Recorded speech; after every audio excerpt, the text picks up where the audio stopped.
Good morning. This is the Eager Beaver Show. You are listening to a True North Eager Beaver Media Incorporated podcast.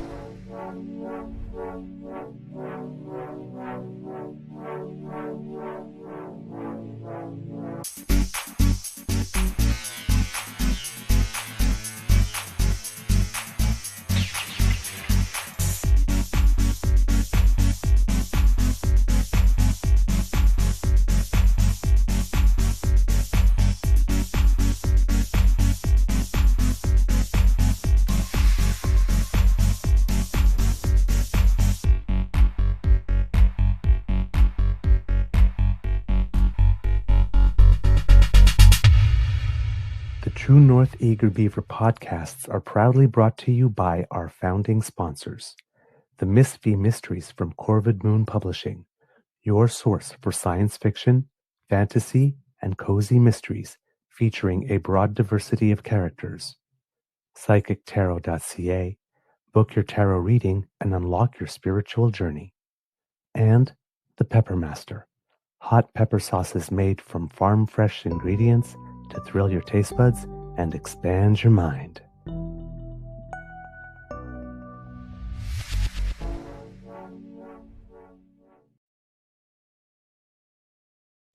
Well, good morning and hello, kits and damn fam, and welcome to Season 5 and episode number 888 of the Daily Beaver Morning Show.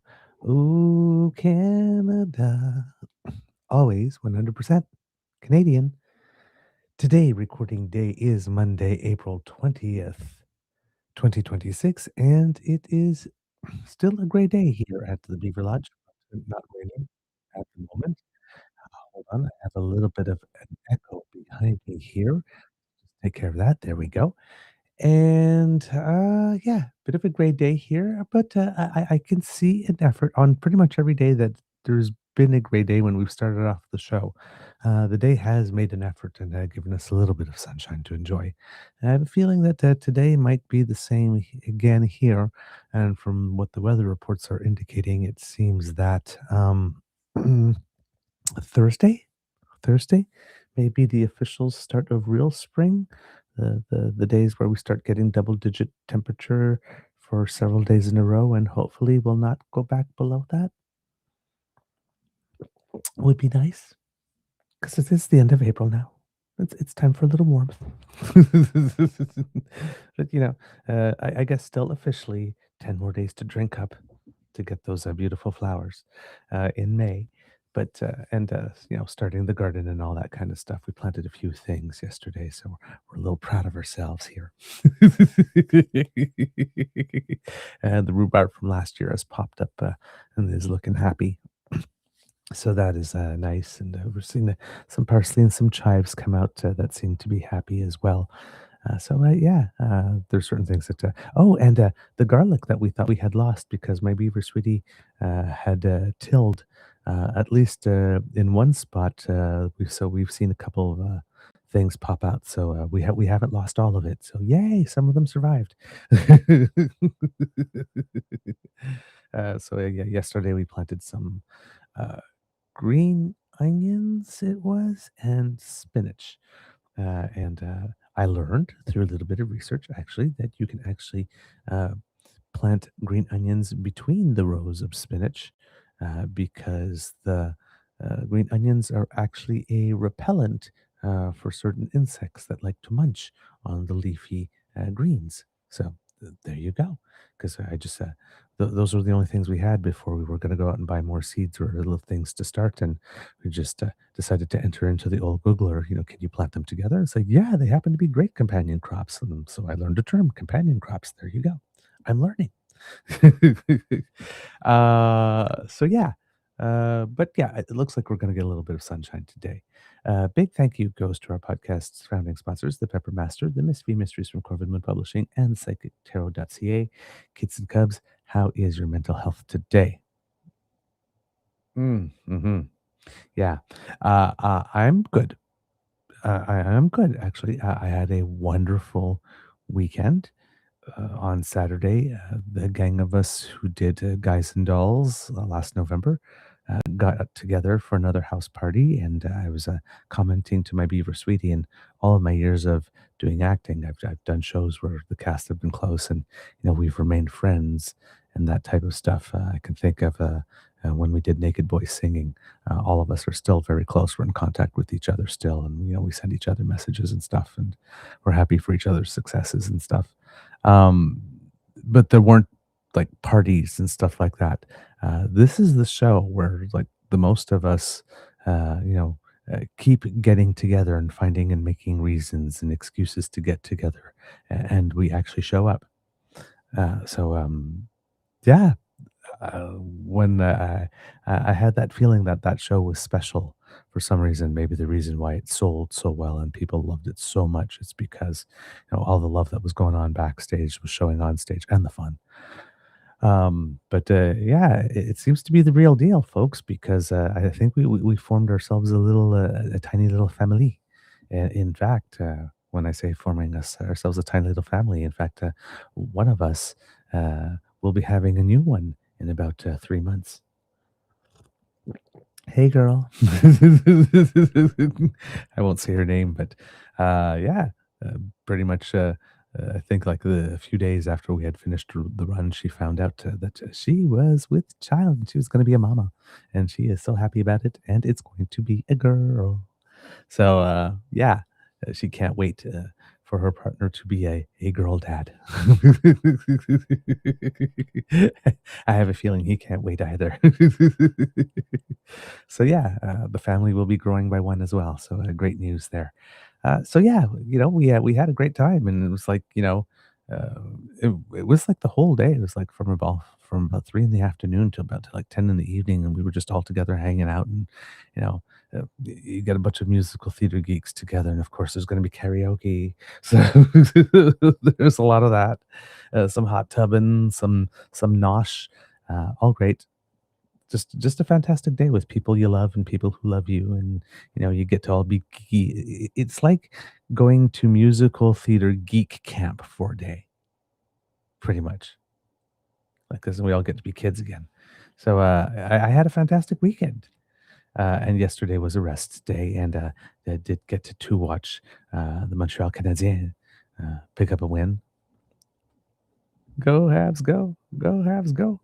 Unfortunately, yeah, the Senators, my beloved Senators, didn't meet the same fate, and that's possibly because, well, I wasn't in front of my TV watching because I was giving my full attention to the party. So that must be why, because I have these powers, right?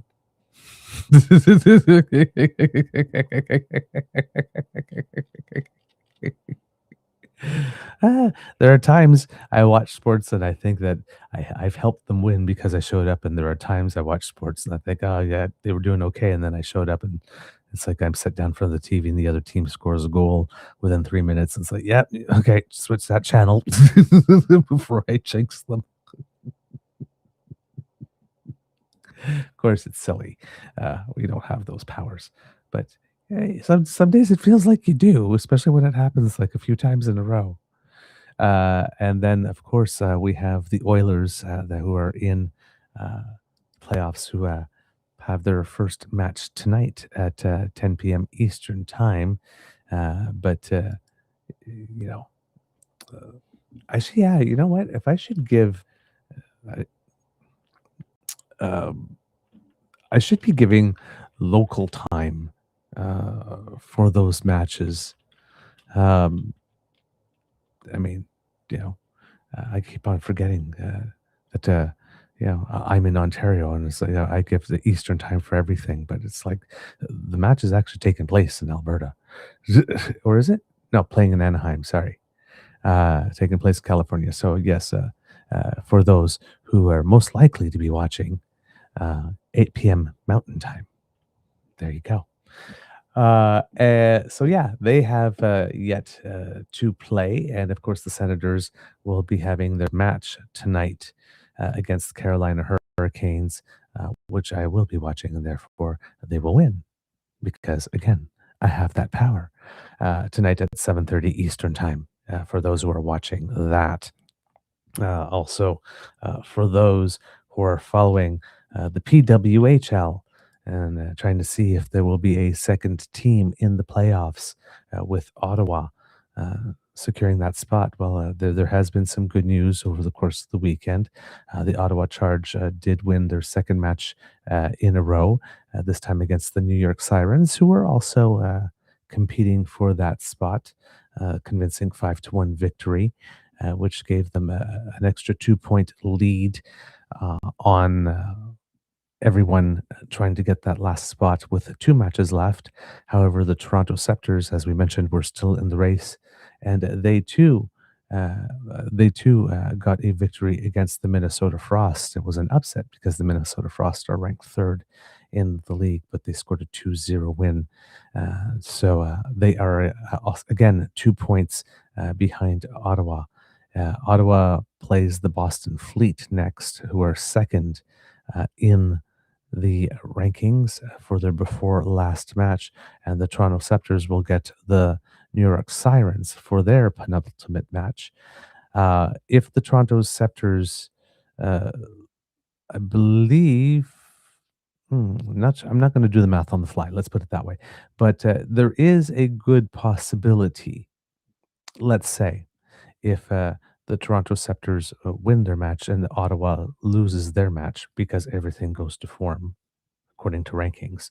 The teams will be tied at 39-39, and guess what the final match of the season for both teams are? Of course, against each other. So, tension, tension, tension. But Ottawa's fate is in its own hands here. An upset victory against Boston, like Toronto Scepters got an upset victory against the Minnesota Frost, and that will settle everything. And the last game between the Charge and the Scepters will be for the fans and for Ottawa Charge warming up for the playoffs. So let's hope that that happens there. And since we're talking sports and playoffs, for those of you who are following the Toronto Raptors, because the NBA playoffs have started. Unfortunately, they lost their first round match to the Cleveland Cavaliers, 126-113. But they also have their second match tonight at 7 p.m. Eastern Time. For those of you cheering them on. And for the lesser known, but still definitely worthy of support, Super League in Canada. They are also in their playoffs with um, the final two teams being, trying to pick that up here for a second here. Not sure what I have. I think it's, I'm gonna, oh, okay, that's a little weird here. Okay, there's an error on the screen that I am looking at here that has things. Um, oh, super. I think there are two things sort of like superimposed on each other, and it's not clear what it is. There we go. So it's the Sudbury Five against the Kitchener Waterloo Titans, if I am not mistaken here. And they are in the final at the moment of that league's season's playoffs. And the Titans are ahead in the series 2-0. And from what I am gathering, it is the first to three. So a best of five series here. So the Titans could win it all. Their next match on the 21st tomorrow. And that match will be in Kitchener Waterloo for those who are fans of the Canadian Basketball Super League. There you go. A little update since it's playoff season, right? You know, you got to cheer for your team and got to celebrate some success with a whole bunch of other stuff getting ready to open up as well. The return of it's soccer season. Some of the leagues have started. I believe the North Star League, I think it's called. The Women's Professional League is going to be starting their next season, and first season went very well for them, and they're growing. So it's and of course the summer, of course, we have the World Cup of Soccer coming. So soccer is going to be on a lot of minds over the next few months, kids and cubs. So yeah. Maybe more people will discover our Canadian teams playing in the various leagues, and of course our Canadian leagues, and go out there and you know get a little bit of a passion for the sport and discover it for those who aren't necessarily soccer fans. And I wasn't really. I can't say I'm the biggest soccer fan, but before I wouldn't watch it at all. And when the Women's World Cup, I think, came to Canada oh my God, about a decade ago now. I did go to see Team Great Britain play Team Norway, and it was actually much more interesting watching it live for me than I found watching it on TV. But from that point on, and I guess when you add the success of our Canadian women's team, that sort of dragged me in. And okay, now I can watch a match and not. I used to be very bored. I guess for me, watching soccer uninitiated was a bit probably like watching curling would be for someone who's initiated. It just seems long, or golf, right? Not much is going on, but when you actually figure out everything that is going on, it's like okay, it becomes a little more interesting. So yeah, um, right. There might be a lot of more people who are like me that way who just never got into it because it wasn't one of our big sports, and uh, this type of event will you know capture some eyeballs, and then maybe some of them will like it enough to stick around and support our leagues a little more as they grow. So exciting time for people who are sports fans here in Canada. And I don't have, to be totally honest, much tennis news for you, kits and cups, because it seems that a lot of our players are taking a few weeks off. There's been very little activity, interestingly enough. Not nothing at all, not nothing at all. But yesterday I was looking through everything, and it's like, what? There's not one Canadian playing at all today. That's interesting. Like anywhere in the world, which is pretty rare. So yeah, I think there might be some people regrouping. The I'm not sure, but I mean, not it's going all around, even with the junior players. So there might be we might be shifting. I know we're shifting more formally to the clay court season too, so there might be something to do with that. People going in to do some different training because it's a different surface, and things go into a little lull for a bit. But we here, actually, at the Beaver Lodge, Kids and Cubs are going to be having a little tennis tournament as well.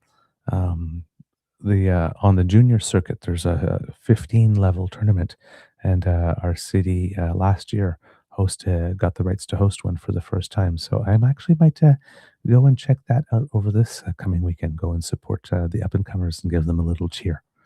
And you got to support these events if they want to grow. And it seems that our community finally got a tournament. So why not show up and give it a little boost? So I might do that over the course of the weekend. All right. Other things that have been happening, kits and cubs. Let's see here. That I wanted to talk to you about before we got into the meat of the things, because there have been a lot of tiny little updates and things of the like.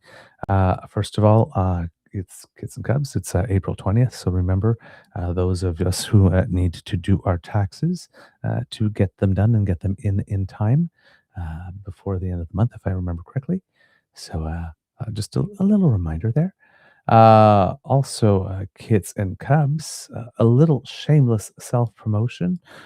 Some of you may have already known it already, but on Friday, I was a guest of the late Laura on the O Show. So if you have not seen it and would like to check it out at one point, I just included the link here in the chat for you. We had a wonderful time, of course, always a wonderful time when I get to visit with Laura, and I'm going to try to see if we can bring her on this show as well for a little cross show exchange. She invites me over so often. I figure I need to return the favor a little bit, eh? Let's see what else we have here. Also, a little bit of news for you kits and cubs. I'm going to talk to Mr. Grizzly. Haven't talked to him yet, but to see if we can do our April pubcast this coming Saturday.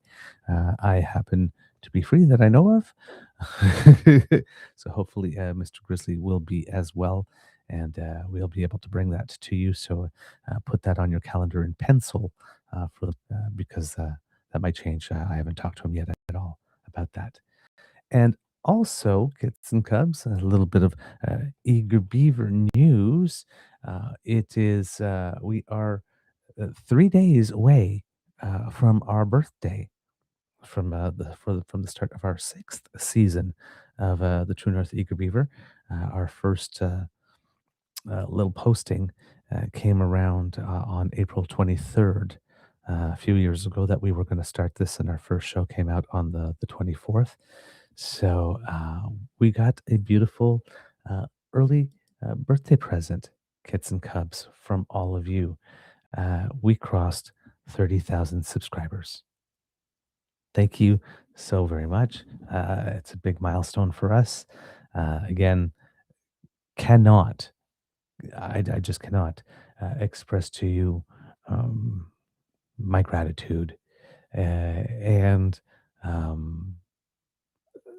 see, the words are failing me now. Uh, that's hard to do. But my gratitude and my uh, heartfelt appreciation. Again, this was a dream. uh, didn't think it was really possible, did not have much confidence when I started this, that there would be an audience, that people would want to hear from someone like me about these types of things. Uh, but, it was COVID, and my world had stopped on a dime. So, why not try it? Take a chance. And I did. And boy, or damn, I should say, am I ever glad I did. This has been um, rewarding in ways I cannot even begin to explain. Um, it's a it's work, yes, but it is a daily uh, moment of joy for me. I look forward to it. I look forward to our time. It gives me a type of an anchor in my day as well, in order, to create some purpose, which is good, very necessary. I like the idea of having both a relationship and a responsibility. So, relationship with you and a responsibility towards you, in terms of the quality of product we put out there, and of course the um, the community that has been created around this, and uh, you know the I like to think of us maybe as a little well of kindness on the big uh, internet. So everybody else has everywhere else on the internet to do whatever it is that they will do, but over here in this little tiny corner of it, um, you know, uh, we get to do information and support and sharing and celebrating each other's successes, uh, gentle advice, uh, and you know. Uh, try to be, I guess, in small ways, the change we want to see. So, um, thank you for the gift of your attention and participation, as I often say. Thank you also for the financial support. that you give us. And again, since we're doing a little shameless self promotion, if you show, please scan that QR code. Thank you. Hey, try throwing them in a little earlier and see what happens. um, but seriously, that is it means the world to me. I never thought that we would get this. I am very happy that we have, and I don't intend to go anywhere. So let's see how much we can make this baby grow. All right? If you're in, I'm down. Okay. Oh, yes. And of course, happy 420. Why did I completely forgot that. Indeed. Happy 420, everyone. It is April 20th. Yes. Thank you, Kit Breens, for sharing in our joy. Kit Linda, 6 years. They grow up so fast. I know, right? Uh, and if I'm not mistaken, I think let's put it this way: if Kit Linda wasn't there for the birth, she wasn't there for the crowning. I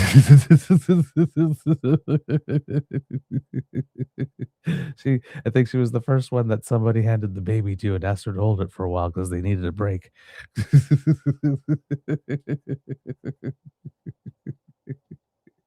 ah, so yeah, Kit Linda would know. Ah, man. Oh, thank you also for the compliments about Lady Laura and me on our show that we have great chemistry. Well, I in person we do. You never know if that's going to translate um, on video and whatnot.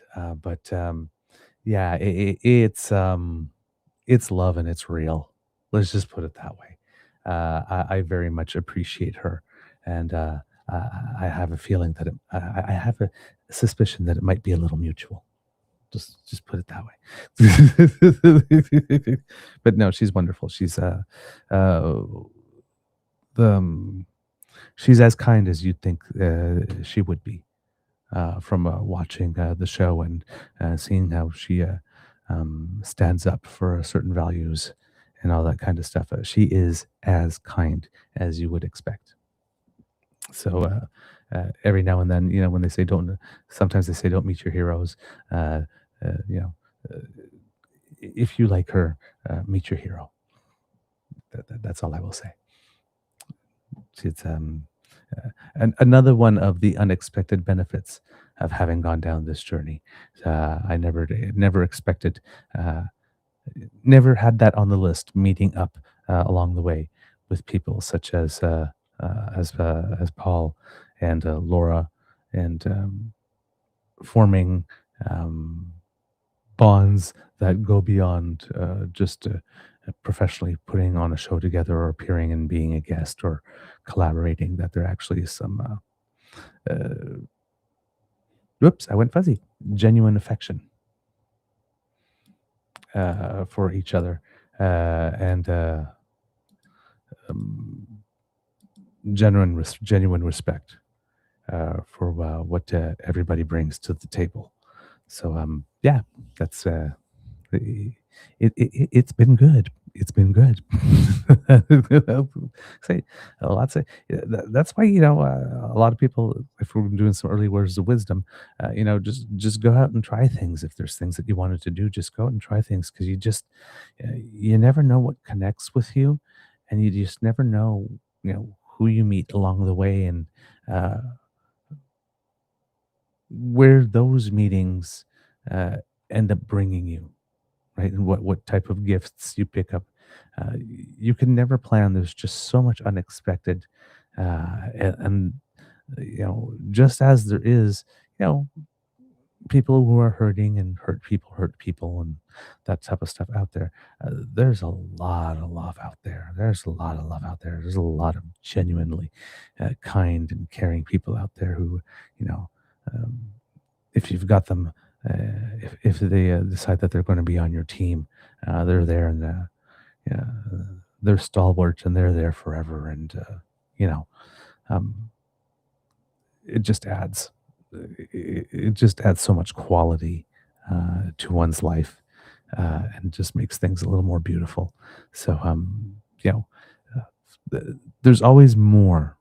There's always more, or even like that quote from, Evan Dunphy. You think it's about one thing, the race walking. It's that solo pursuit of greatness, and that sort of selfish, sort of inward thing. And then, you realize at one point how many people you're inspiring, and yeah, you get an injury, and then you realize, it's about what achieving your personal best really means.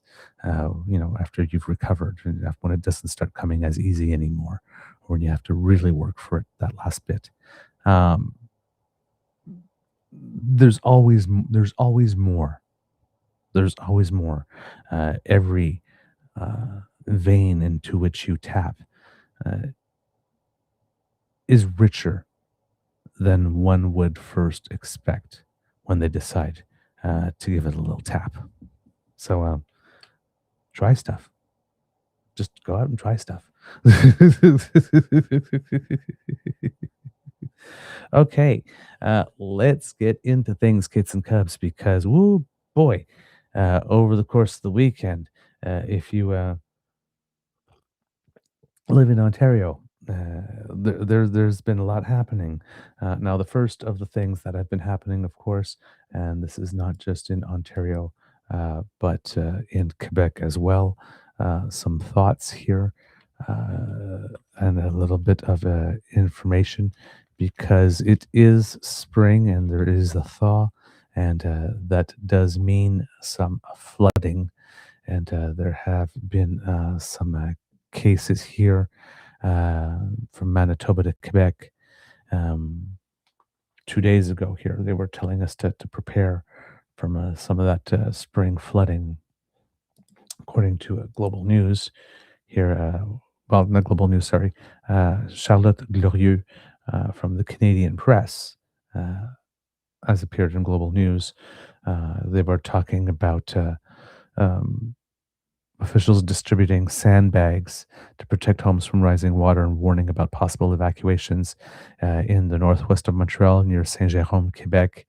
There was a bridge to traffic closed because of the rising Rivière du Nord, and that city has about 80,000 residents, and they had distributed 2,300 sandbags to people who live by the water, and that was by April 17th. That was the case here.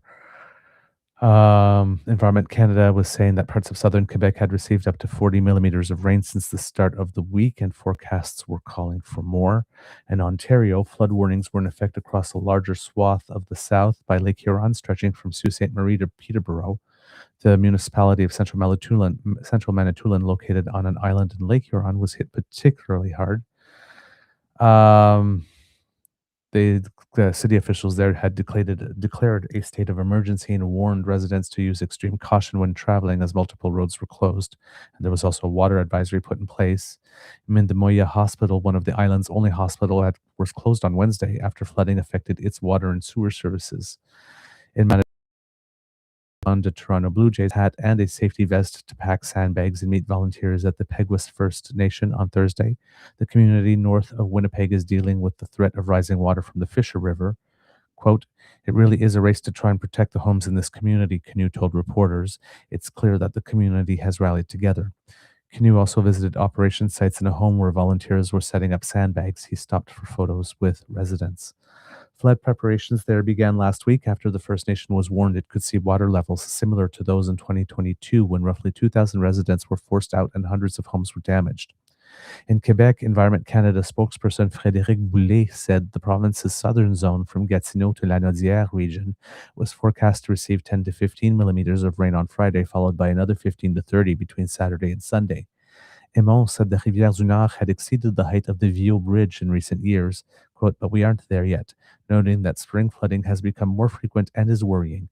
Aymon said no evacuations had been planned as of yet, and that was again of the 17th. Boulay said a combination of snowmelt, rainfall, and ice breakup can all contribute to flood risk, while the river's shape and slope also play a role in whether waterways overflow. Flood watches were in effect for several rivers across Quebec, including in the Lanaudière, Outaouais, Laurentians, and Quebec City regions, with minor flooding already reported in some areas.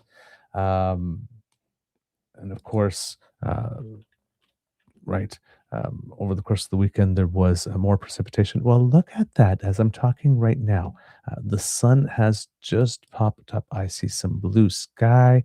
I see some white fluffy cloud. I'm actually feeling some warmth on face. So there you go, kids and cubs. Just saying here that you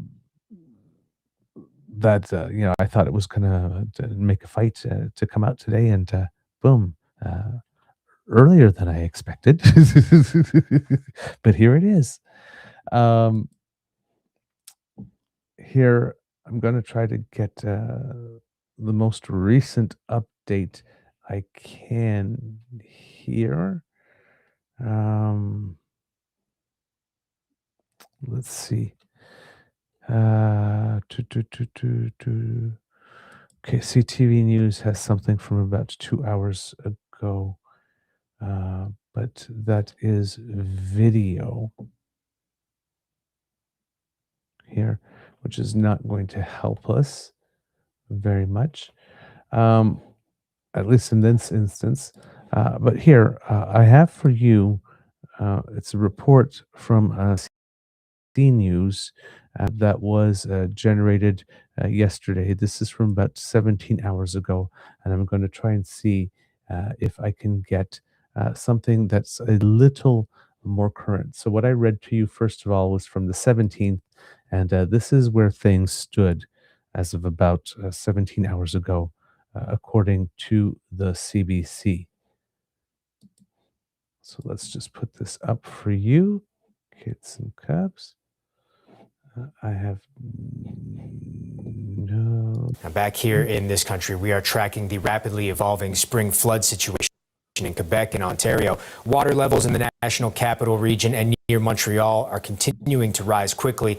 Heavy rains have soaked the area, and an unusually fast snowmelt is bringing in even more to the situation. CBC's Trisha Kindle has the details, starting with Quebec. So there they are again, like you said, dealing with a lot of water. That thaw is really creating some havoc in that province right now.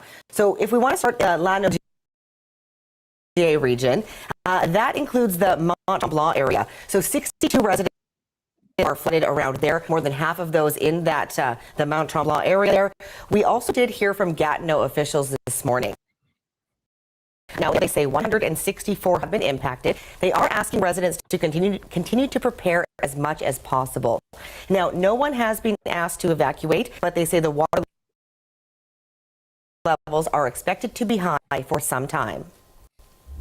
We're expecting that on Monday, so tomorrow, there will be the higher point of the flooding situation. We expect the level of water to be quite high for the next 2 weeks, but you know it can change very quickly. We've seen with the weather that depending on how warm it is outside, what is the raining situation as well. So now temperatures are expected to climb through the rest of the week. No rain expected until late on Friday, but at this point, those warmer temperatures could increase that runoff that they are seeing, which is leading to some of these problems. Now, we also want to note that in the Saint-André de Argenteuil area, sort of between Gatineau and Montreal, approximately 100 homes there have been isolated and are unable to access the town due to a bridge closure there. In that same area, the Robillard Terrace Bridge has also been closed, and that's left about 30 homes or residences isolated there. The community, though, has said that there have been no buildings actually flooded yet at this point. All right, and we've been telling you all weekend, Quebec is not alone in this. A lot of trouble for a lot of communities in Ontario as well. Yeah, absolutely. The province did sort of expand that flood map. So now there is expected to be potentially some localized flooding around the Thunder Thunder Bay area even. But then if we kind of want to bring up a map here, it gives you a sense of that on the other side of the Great Lakes is really where those warnings and those watches are concentrated. And you see those yellow watershed condition statements. That's essentially a warning that the ground is saturated, so further moisture and precipitation in those regions could lead to flooding as well. And now we've been seeing a lot of water, particularly in the community of Minden. That's where our CBC crew spent some time yesterday. We know that by late last week, there had already been more than 20,000 sandbags sort of deployed in that community. The province of Ontario had also reached out to Global Medic for some additional assistance, and the province also saying they were providing another 20,000 sandbags to that area. We did hear from the mayor about the moisture and how things kind of got to this point. Here's what he had to say. Mother Nature decided to give us not only rain, but warm weather. And so you get the combination of the melting snow and the rain.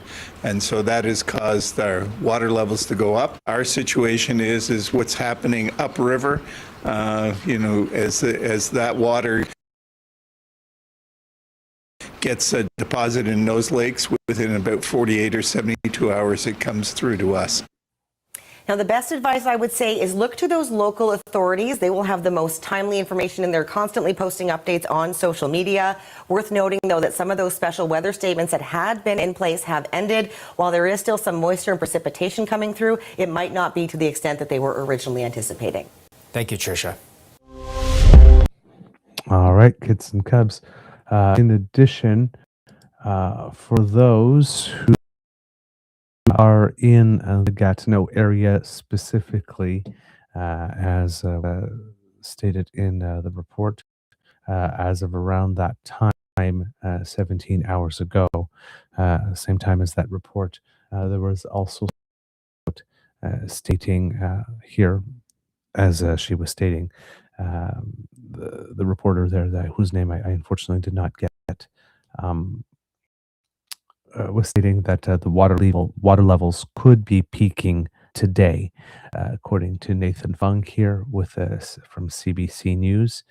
It says officials said in an update yesterday morning, along with Mayor Maud Marquis-Bissonnette, that the city estimates 164 buildings and 41 roads were at risk of flooding. On Friday, the city said 119 buildings and 33 roads were at risk.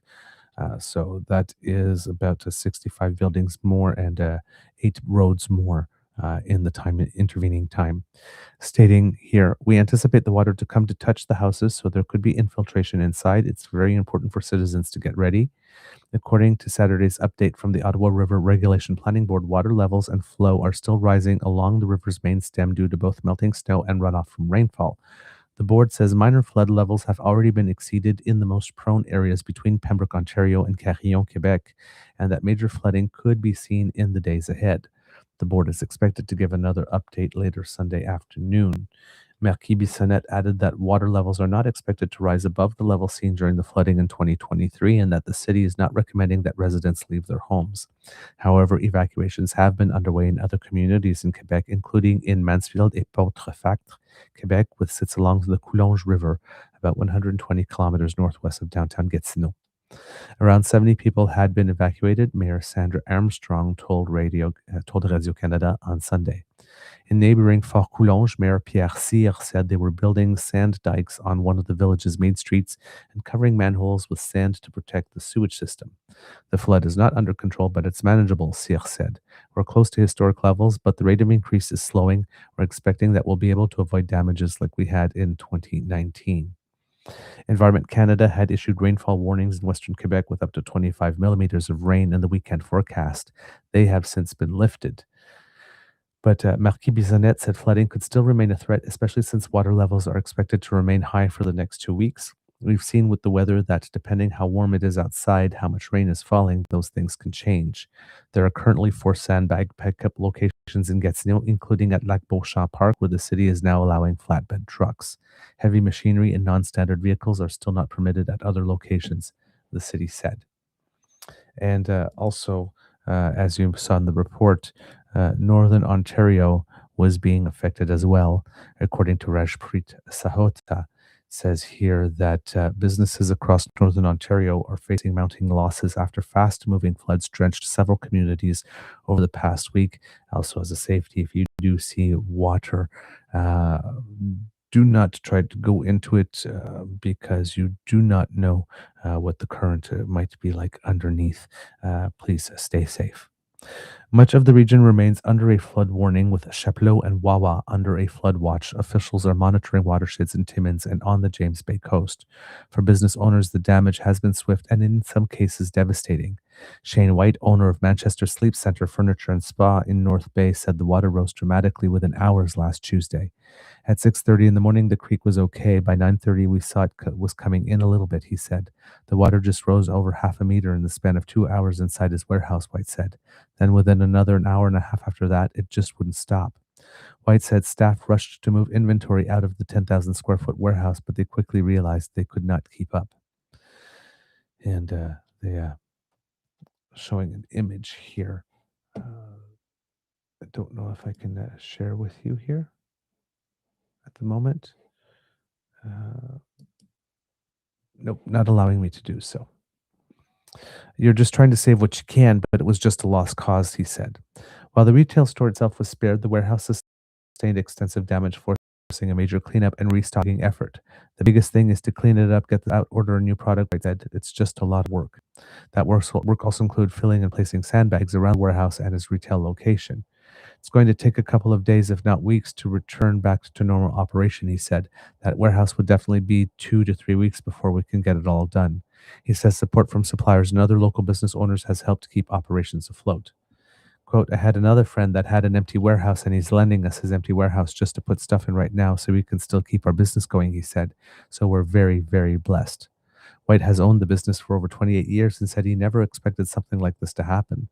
Quote, you get exhausted because we were working around the clock trying to make sure things don't get worse, he said. Conditions in North Bay remain stable for now after flooding on Tuesday, but are being closely watched, said the city's mayor. And of course, similar situations were described on Manitoulin Island in Mindamoya, as we had talked about earlier in the coverage here. Let's see, what else do we have here? And yeah, that's about it in terms of details for Northern Ontario. There was a state of emergency declared in Nipissing as well, if you were up there. But issues in Sudbury and North Bay as well with regard to rising water. So hopefully that is the worst of it, and that there won't be an excess amount of rain while the rest of the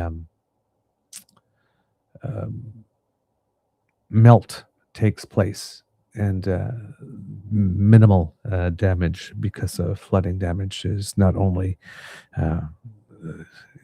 it's a real pain in the butt, and it's it just leaves so much terrible mess, and it's not water can do let's put it this way, water can do a lot of damage. So yeah, hopefully things will not be as bad as a lot of people had been expecting, and if things have crested and don't get worse, if we don't have major rainfalls. Hopefully that will be the extent of what we hear about flooding this year. Hopefully. Because with natural stuff, we've been dealing with a lot over the past few years. Also, Kits and Cubs wanted to little note out as well, because I've been hearing a lot of stories about it. Hopefully, I'm just going to, sorry, and just wanted people to be aware that at least in the United States, I haven't come across any stories in Canada yet, but it seems in the United States, so I'm assuming it could be similar for Canada, that the Yes, it is indeed here. Same case in Canada. That the RSV season, people who have a respiratory syncytial virus, which is very can be very damaging to kids in particular, because it is the number one source of hospitalization for very young children. It's a respiratory illness, and you can get a vaccine. The immunization periods have been extended because the season is going on a little longer than one would usually expect here. Uh, According to the public health Sudbury and districts, for example, they have extended their vaccination, their prevention program, uh, well beyond March 31st due to continued virus circulation. I'm just going to go find out their information here.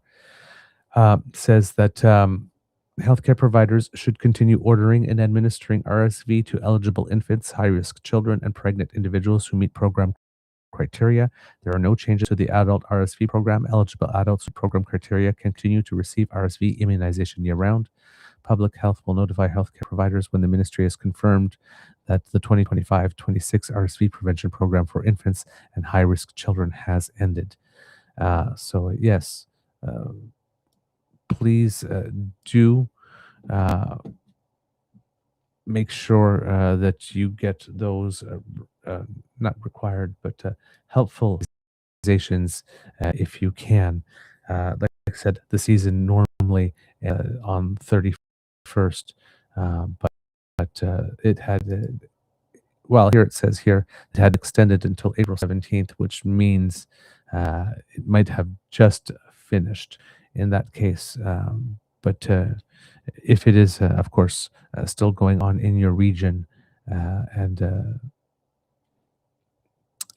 you might want to be a little more careful with this.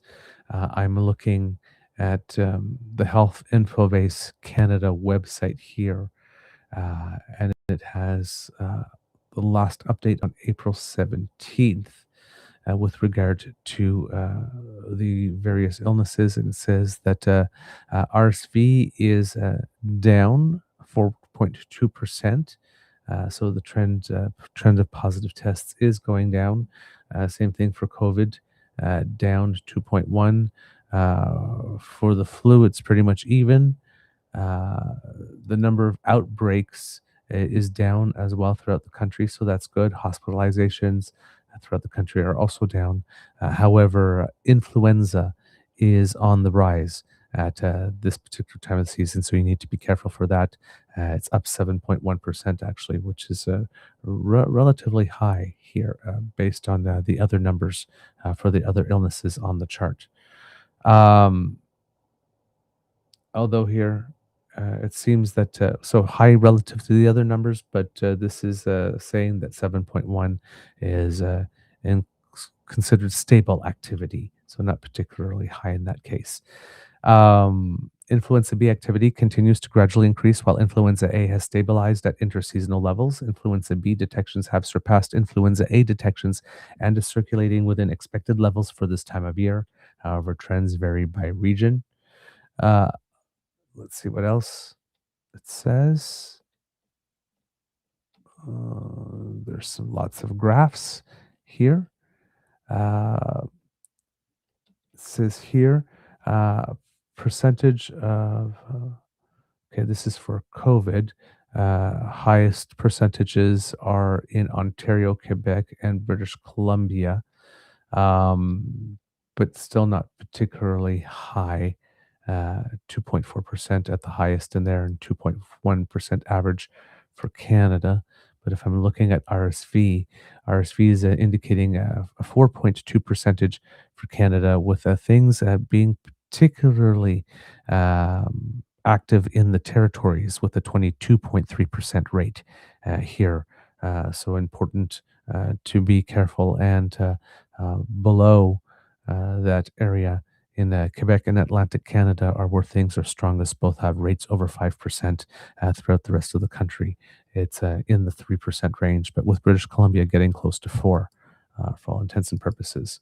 And for influenza, same thing.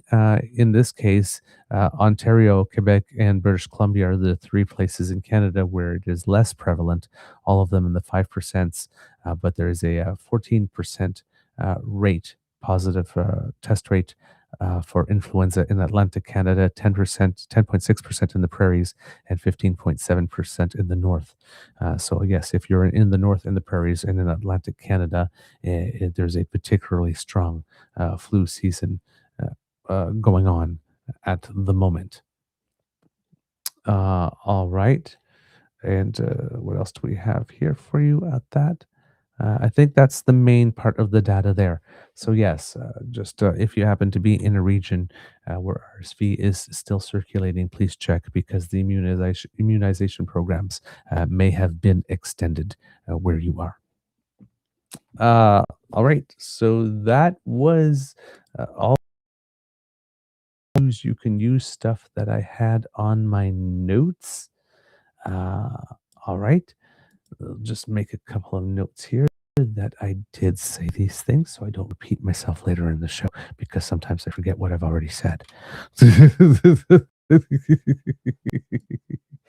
And I did do the RSV, so check that out. All right. Kits and Cubs, on our show Friday, we talked about Doug Ford deciding that he was going to get himself a jet. Now, a used jet or a new used jet, I guess, but about $29 million was going to go to it. And the news had hit just before the show had started. And, you know, my first reaction would have been, right, oh, the Doug Ford going to get himself a gravy plane, blah, blah, blah.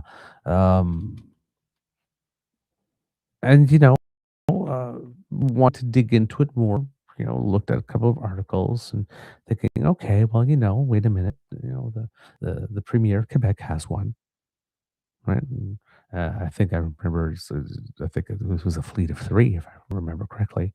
And Premier Manitoba also has one. You know, Ontario is bigger than Texas. It is the maybe the second largest province geographically. I think Quebec might be a little larger, but the largest in terms of economic activity and population. There's, of course, a fleet for the Prime Minister as well. But then again, one would expect that because, you know, not only is our Prime Minister the Prime Minister of Canada, but Canada happens to be a G7 nation. So, you know, so when we left the show, I'm sort of thinking, I don't know if I'm that sure to want to condemn the actual purchase of a Challenger. If I'm looking elsewhere in the country and that type of stuff, it seems that it's not completely a horrendous concept. It exists. There's precedent for it. I mean, and you know, if the Premier of Manitoba has one, one can certainly make the case for the Premier of Ontario having one. You know, and he's not buying it new. But there's also, because it's Doug Ford doing it and everything we know to be true about Doug Ford, or we suspect to be true about Doug Ford, I should say. No, there's things that we know to be true and there's things that we suspect to be true. Let's put it that way. But when you put them together, you just had the feeling. You just had the feeling that there was something not okay about this. Now, the first one is the optics, of course, of getting this for yourself. Well, sorry, I shouldn't say for yourself. That's not true. Getting this for your office, because you know when Doug Ford leaves office, I don't suspect that the plane would leave with him.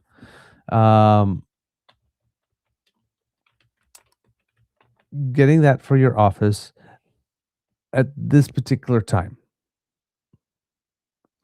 right, economic struggling. Uh, there's other things to focus on than maybe wanting to get a plane for yourself, especially when you show up for work 59 days a year, that type of thing. Um, so optically, it does look bad, but again, you could make case for that in the same way that when people talk about renovating 24 Sussex. Optically, it looks bad because as soon as you do it, then somebody says, "Well, the prime minister is trying to make himself a cushy pad for himself," despite the fact that the prime minister will probably be out of office between the time the work is ordered and the work is finished, right? At some point, we keep on saying somebody's just going to bite the bullet and renovate the damn thing, or decide to build something else. But now they're building themselves a cushy palace, right? That same rhetoric will come in. So that was my thing with this plane here. Is this one of those things where, it's something that's necessary, but we're doing that thing where, oh, it's an expensive thing and somebody's buying it luxury for themselves because because that's the easy go-to line. Or was there actually a case? And then as there's more articles coming out, it comes to me, wait a minute. How is it that we only found out about this plane once it was purchased? Isn't there supposed to be like some we're considering this phase that somehow gets public that we learn about so that we can, respond at that time? All of this seems to have been done and it was announced to us as a done deal. We have bought the plane. Huh.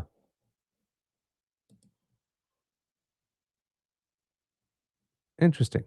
At the time, uh, it was said here, the justification, as part of the job of being Premier of Ontario, there is extensive travel within Ontario, a province twice the landmass of Texas. This is in addition to travel across Canada for Council, the Federation, and First Ministers meetings, which have increased in frequency, as well as travel to the United States to help make the case against President Trump's tariffs. To support more certain, flexible, secure, and confidential travel, the province purchased a pre-owned 2016 Made in Canada Challenger 650 for $28.9 million. This is significantly less than the $107 million Quebec paid for its fleet of one pre-owned and two brand new Challenger 650s, or the $753 million the government of Canada paid for its six new Global 6500 jets. So again, right? You can see how there could be a case for this. This is ridiculous, says opposition leader Merritt Stiles. Families are struggling to buy groceries.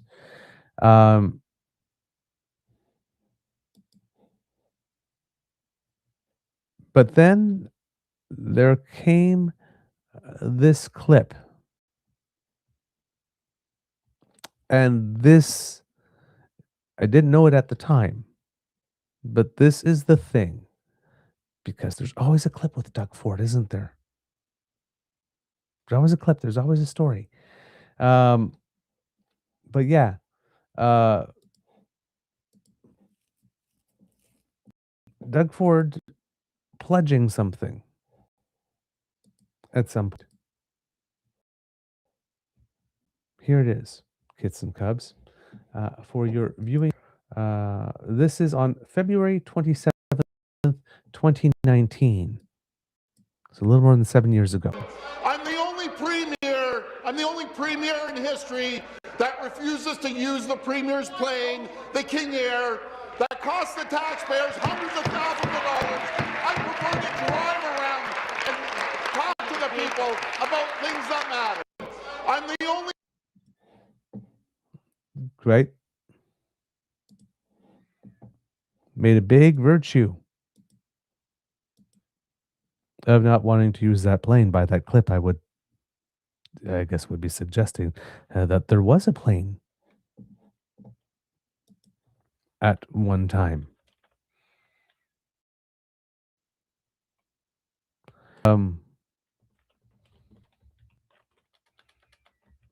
He would never use it. It's a big deal. He's the only one who hasn't. Then all of a sudden, a couple of years later, while there might be an economic crisis looming, while there is an uh, oil crunch, while there is a fertilizer crunch, as there's war happening, as the United States is musing aloud about annexing us, uh, that's the time. As uh, Doug Ford announces that he's not going to allow us to look into his phone records, and all of a sudden he decides it's time for that plane. He said was a terrible thing, absolute terrible.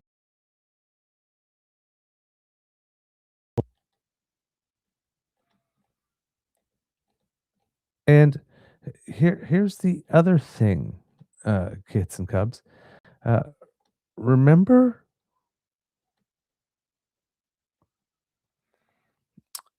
a couple years ago when Doug Ford came in to office?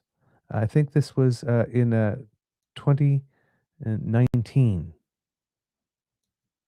if I remember correctly. Um, there was a van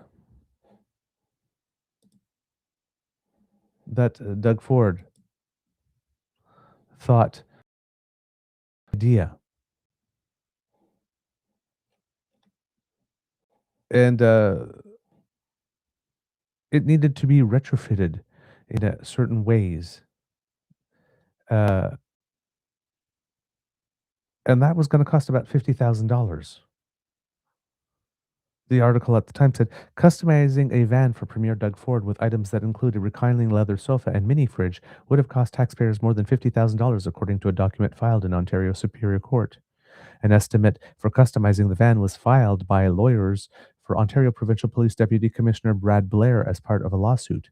Blair is asking the court to force the province's ombudsman to investigate the appointment of Ford's friend, Toronto's Police Superintendent Ron Taverner, to be the next OPP commissioner. Blair has alleged that Ford's chief of staff told the OPP to buy a large camper-type vehicle, have it modified to the Premier's specifications, and keep the costs off the provincial books. The document shows the van would be kitted out with a dozen specialty items, including a mini fridge, a 32-inch television with Blu-ray player, a leather power reclining sofa bench, 4 swivel chairs and desks, for a total price of $50,696 HST included 2019 funds. Please keep in mind this is only the conversion cost. This is excluding the price of the van, says the estimate dated November 21st, 2018, from a company called A1 Mobility. Premier Doug Ford said he'd rather drive around the province than fly after New Democrat dubbed his preferences custom vans a souped-up man cave on wheels. And that's where that thing came in after. I'm the only premier in history that refuses to use the premier's plane, the King Air, that cost the taxpayers hundreds of thousands of dollars, Ford insisted Wednesday in a testy exchange with Essex MPP Taras Nastishak. I prefer to drive around and talk to the people about the things that matter, about creating jobs, lowering taxes, making sure we're lowering the heating costs, lowering gas prices, he added, claiming we don't have enough people for all the jobs we've created. Yes, we don't have the people for all the jobs that we created, which had you at the time begging for all those immigrants that you didn't prepare for and are now blaming for everything that's gone wrong. It's amazing how all these things just connect to each other, isn't it, eh? But yeah,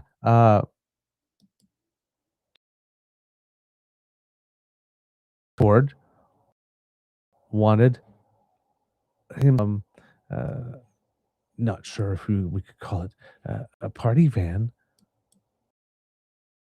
but he definitely wanted to be riding in style and in comfort. So if you, with Doug Ford, one of the things that I keep on saying about this guy is that one, he wants to be liked. He wants to be the guy that question, do you want to have a beer with a, can you imagine having a beer with that leader? Doug Ford wants to be that leader that you can imagine yourself having a beer with. That's why you got all the bucks and the folks and the I'm just a man of the people, and I'll give you my phone number. Just call me up. I'll fix this for you. Right?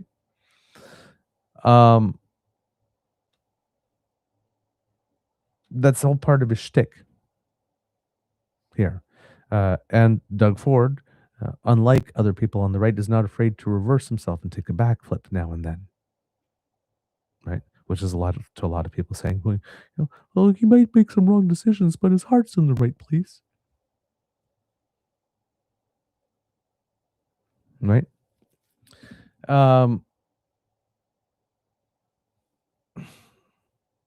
But as was the case with the Greenbelt, nothing is ever dead with Doug Ford, right?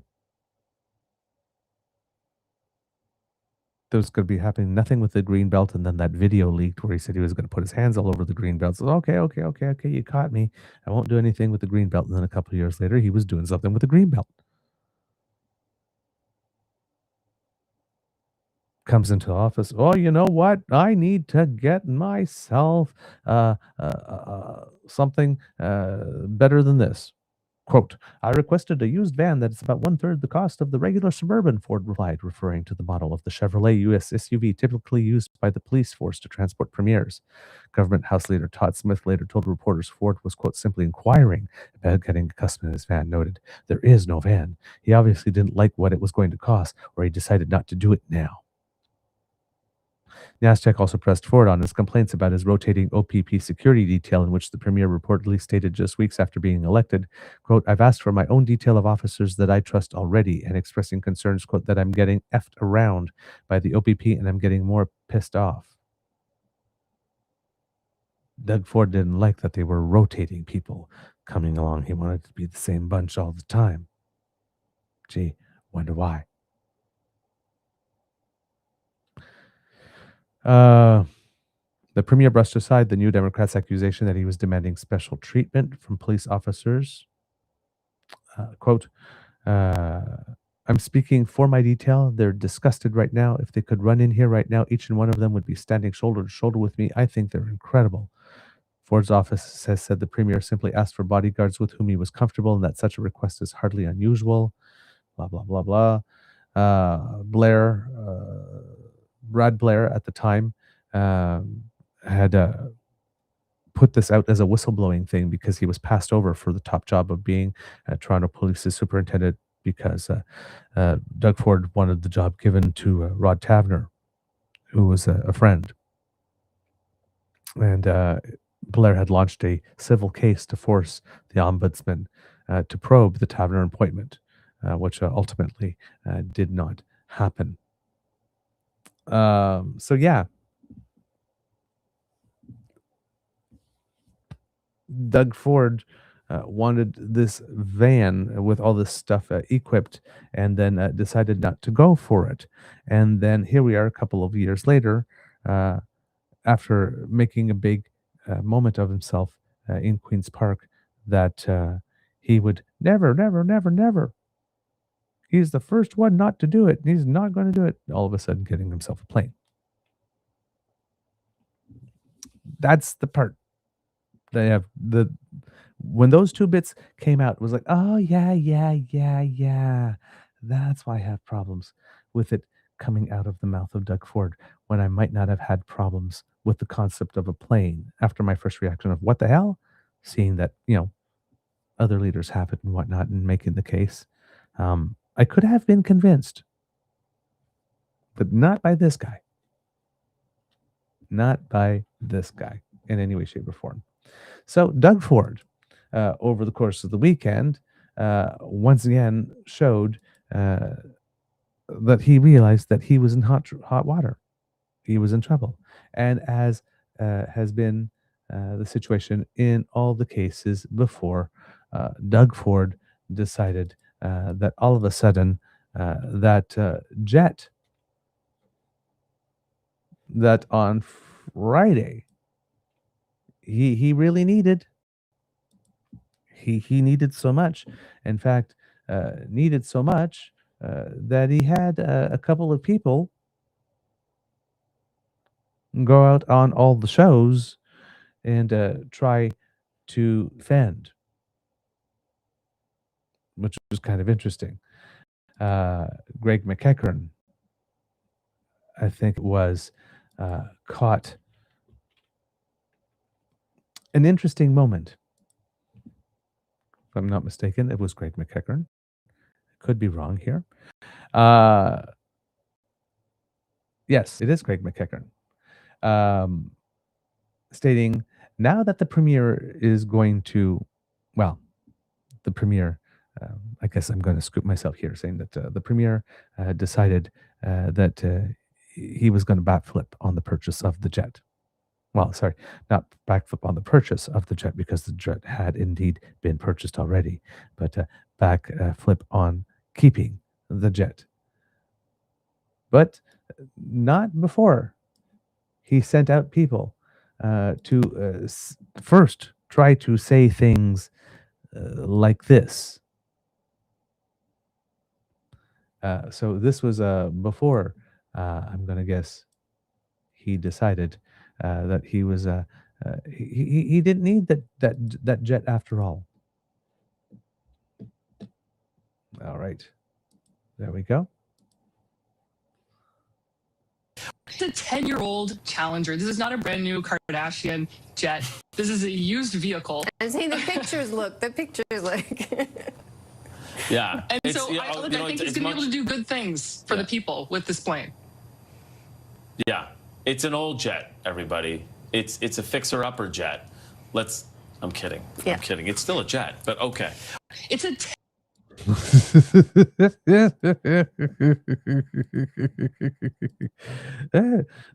Michael Couture throwing a little shade.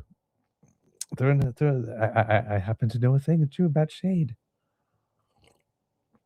Throwing a little shade there, and when you can see when he first put out that little bit of shade, that the person who is making that comment in defense that Doug Ford's going to be able to do a lot of good things for the people with that jet. And he goes, yeah, it's just a used jet. And she was like, yeah, you just see the little nod from her head, like, yeah, until he keeps going. And then she realizes oh no, he wasn't actually saying that in support. That was dripping in Sark font, it would appear. So yeah, Kits and Cubs. Something interesting here. Need to go check, see what's going on live, because the chats, went to the chats to see what you were saying, and the chat stopped coming in on my thing. But no, you're all still here. Okay, good. I just can't follow what you're saying for some reason. The chat on my platform has decided to freeze. Darn. Boo. So yes, Doug Ford in a backflip that had amplitude and form worthy of a Cirque du Soleil gymnast, decided nearly 24 hours ago now to back off on purchasing that plane.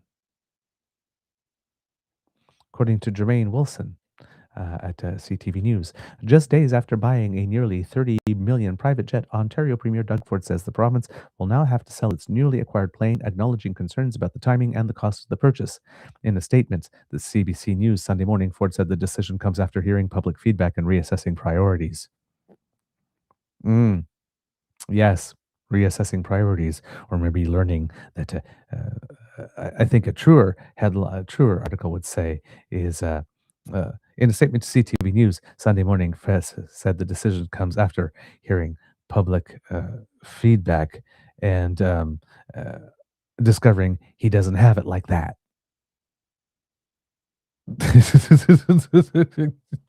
Quote, despite the best of intentions, I have heard and agree that it is now not the right time for the expense of a government plane. And again, painfully obvious follow-up question, but please, sir, expand on those best of intentions. Shall I go make some popcorn?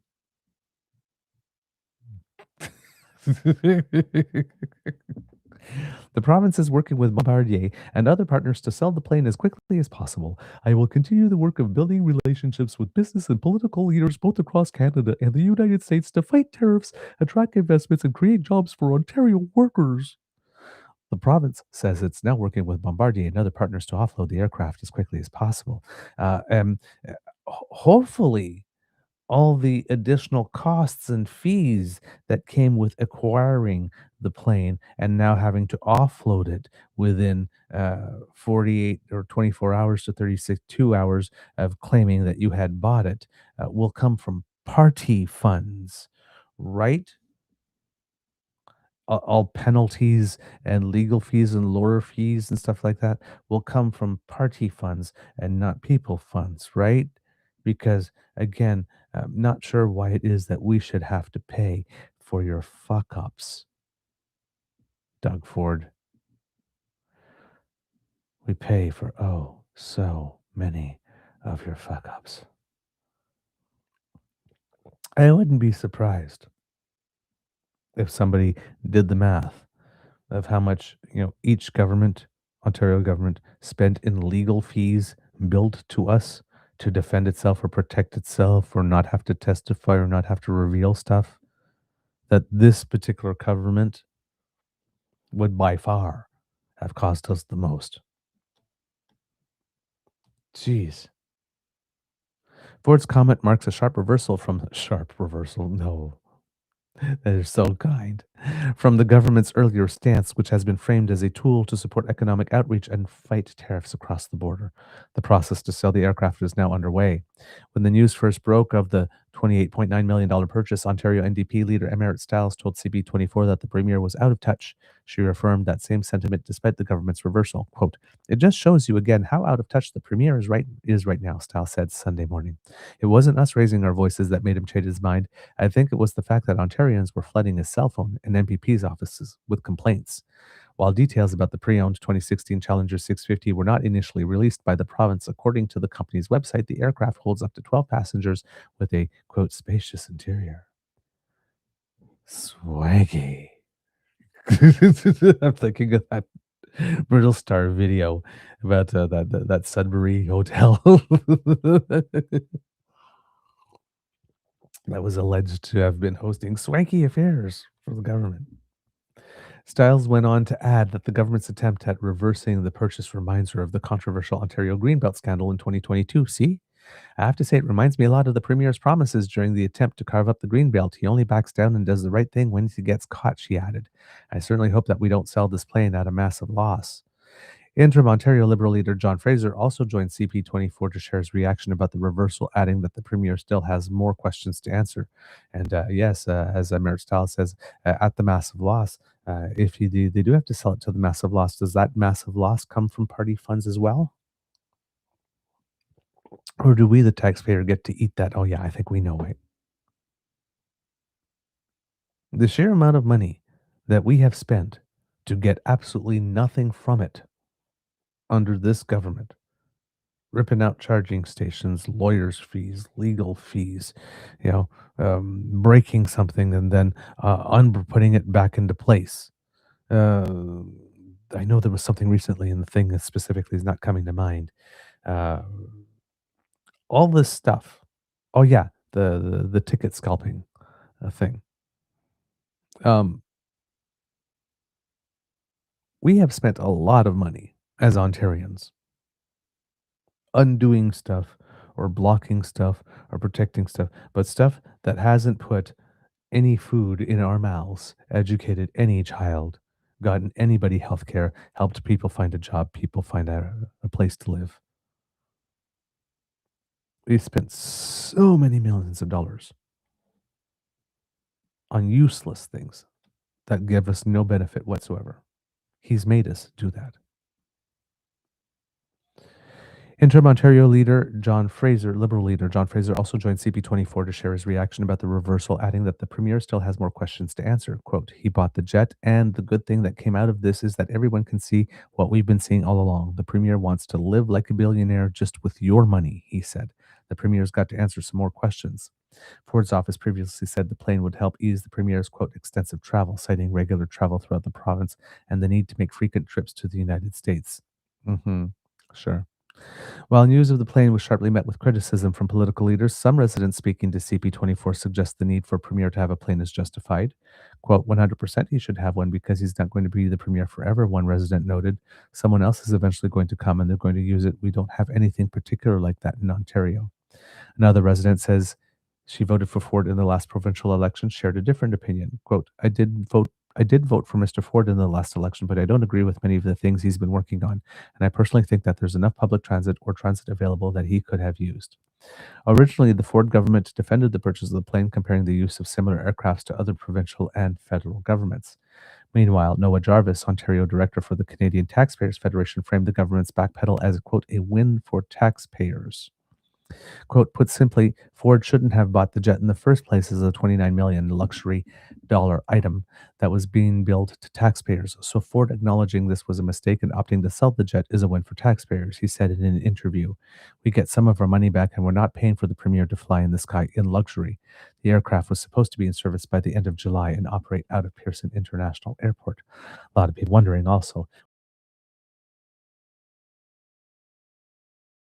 expand Billy Bishop report is now suddenly going to just tumble down the priority list as a result of this. Perhaps, maybe, who knows? With Doug Ford, you never know. But yeah, grounding the jet sale. Doug Ford is. Taking a little look here. To see if a couple of other news outlets have some information. According to Global's Sean Preville, he has a quote here from Merritt Stiles calling Ford's decision a, quote, emergency landing. Quote, today we heard that Doug Ford has done an emergency landing, I guess reversing the decision to hold on to his luxury plane. Instead, apparently the government's now going to try and sell it off. Obviously, this should have never happened in the first place. Ontario NDP statement stated Ford needs to answer to the people of Ontario. Why is he using their hard-earned money to buy himself a plane? Maybe it's time to start flying economy like the rest of us. Interim Liberal leader John Fraser called it, of course, gravy plane. And again, with a tagline like that, also, if you understand PR, you know that sticks. And that's not going to go away. That's going to stick with you and become your brand. So maybe Doug Ford's decision to get away from that as quickly as possible. Doug Ford realized that and decided he needed to get away from that as quickly as possible. Quote, at a time when people can't afford to buy groceries or gas, Doug Ford is buying himself a private jet, said interim Liberal leader John Fraser. Doesn't get much more out of touch than that. I guess the gravy train just wasn't enough. Now he's got to get a gravy plane. In response to Ford's reversal, Fraser said in an interview with Global News that the premier is out of touch. Quote, it's just disconnected from, what's going on out there in people's lives. It was an unnecessary expense. Fraser went on to say that now is not the greatest time to be selling a jet either, referencing Air Canada's cancelling or suspending flights due to the cost of jet fuel. Green Party leader Mike Schreiner criticized Ford's initial decision, telling Global News on Sunday he was outraged by the decision to purchase the plane and said selling the plane is still not enough. Quote, his backtrack isn't enough because this is a pattern that happens over and over. Yes, Schreiner said he doesn't want to be transparent. He doesn't want to be held accountable. And the people of Ontario, quite frankly, deserve honest government that's going to put them ahead of the premier's personal self-interest. Yes, Mike Schreiner. Yes. It is a pattern. It has happened over and over again. The Premier's office stressed on Friday the plane, quote, isn't a private jet. It's a plane for government business only, but did not reply to a question asking if anyone other than Ford would get to use it. The Premier's original planned purchase of the plane was a shift from his previous stance on using taxpayer-funded travel resources. Ford in 2019 faced backlash on plane, but he pushed back on his use of a government plane, claiming he was the only premier in history that refuses to use the Premier's plane. Now, this adds some color and texture, because not only did he that thing back in 2019, but the context of him saying it was pushing it back against the allegations that how was it that Mr. Schreiner put it? Um, Ontario, the people of Ontario, quite frankly, deserve honest government that's going to put them ahead of the premier's personal self-interest. So when back in 2019, when people thought the $50,000 plus the actual van for have him to ride around in the lifestyle that he believes he should grow accustomed to in 2019,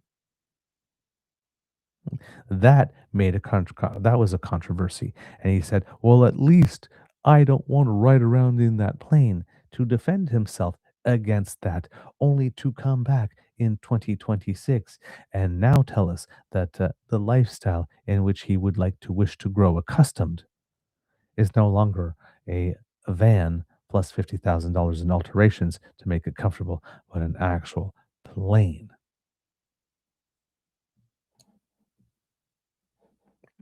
So when Mike Schreiner says that it's a pattern that keeps happening over and over and over again, and putting the Premier's personal self-interest over the interest of Ontarians, it's not only a pattern that is continuing, but over time, as the loop goes around time, the loop gets bigger and bigger and bigger. He gets bolder, and his request becomes more expensive and larger. $30 million on a plane that, while yes, it is important to state it is not his, it would remain the property of the government of Ontario, and the next premier would be able to use it. Cannot guarantee would not be used only by him, number one. And I could see some circumstances where that wouldn't be the case. Like, for example, there could be an emergency thing that is required, and you might want to say, use the plane to send a rapid response team or something. That's fine. But that it wouldn't be used by no one else but him. Number one, right? And I think I forgot my thought. Where I was going. Forgot where I was going with the number two on this one. This is not how we put it. Like I said, I can see the case for this, but Doug Ford, it just makes it all the more greasy, knowing that he said he would never use the plane, and that he did it in defense of him being accused of the very same thing that he's being accused of right now, just on an epically grander scale, right? I'm not sure how much the van itself would have cost, but let's say we say maximum, $200,000 of the van and all the retrofits. We are talking X number of years later, multiples greater in expense. So, yes, bad timing, bad optics, public backlash, definitely. The fact that Gravy Plane is a great trademark slogan that can stick to and carry around. It's definitely something Doug Ford, something he wouldn't want. That could be a definitely compelling reason for Doug Ford to engage in this type of backflip, because you cannot not notice this one.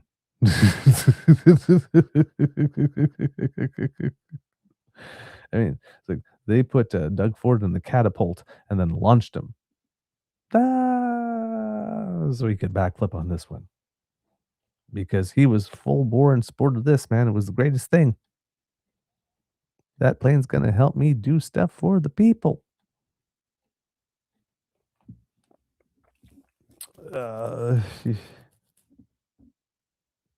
Maybe not so much.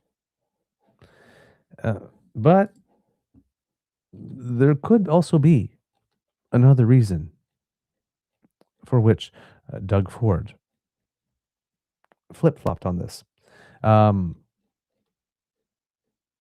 I mentioned, Doug Ford likes to be liked, and unlike certain other politicians, Doug Ford seems to have the ability to backtrack. But there's also the case that Doug Ford's fortunes are not the best when it comes to public opinion polling. Now, I'm not sure you're going to be able to see all the numbers here, but that's not what's going to matter on this one image here, kits and cubs. I want you to look. I'm not sure if it's popping up here or showing. Let's try that one more time. Get that to appear on screen. There we go. You're not going to be able to see all the numbers, but what I want you to focus on here are the red dots and the green dots in this graph that I put on it. This is public opinion polling. So the last, I don't know, 20 or so polls I would pick. And the red dots are showing all the polls that showed the Progressive Conservatives in Ontario with a double-digit lead or greater over whichever party would be in second place. And then the green dots show where that lead has shrunk to below 10%. Okay. Now, at the bottom here, we see there are 1, 2, 3, 4, 5, 6 red dots in a row before a green dot happens. But if we get to the top and we look at the top 7, 1, 2, 3, 4, 5, 6, 7, we see there are 4 green dots in the top 7, where there was only 1 in the bottom 7. The trend is shifting away from Doug Ford here. The trend is shifting away from Doug Ford. Doug Ford is scared. He knows it's slipping.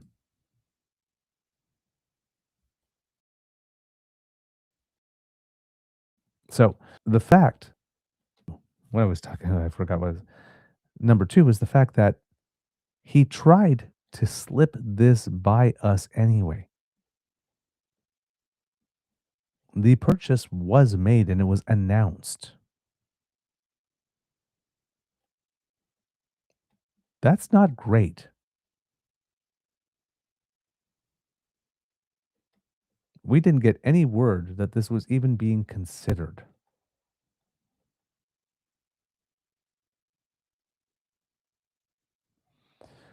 That polling data that I showed you, the bottom note, that was in October. So that's the shift between October and now. We had polling companies such as Abacus Data showing the PCs with 28-point lead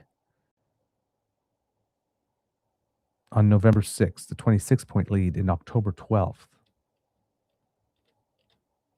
And now we have Liaison Strategies on March 28th showing the Conservatives with just a 3-point lead. And even Abacus, that was showing a 28 and 26-point lead back then, showing only an 8-point lead. Ipsos is showing a 7-point lead.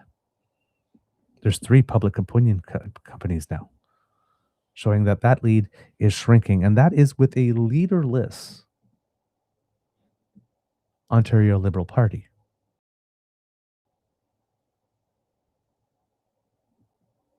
At the moment. Could be that. Right? Carney Halo effect happening in Ontario, similar as is happening in Quebec. If we look at that, the polls there, right, indicating that the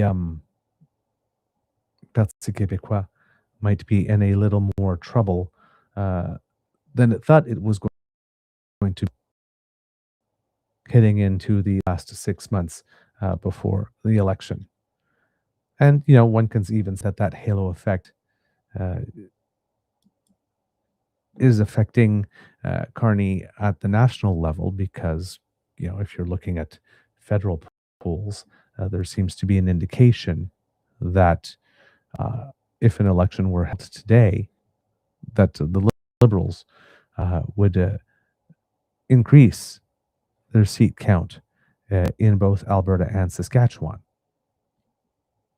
which of course is almost has been something that's unheard of over the past few, maybe even 2 decades, right? If we're talking about other halo effects here, because in the province of Quebec, these same public opinion polling companies are showing, at least there's 2 of them that are showing that in the province of Quebec, the non-PQ option available has taken the lead here. Palace from April 14th shows Liberals +3. Léger shows Liberals +1. That's from April 4th here.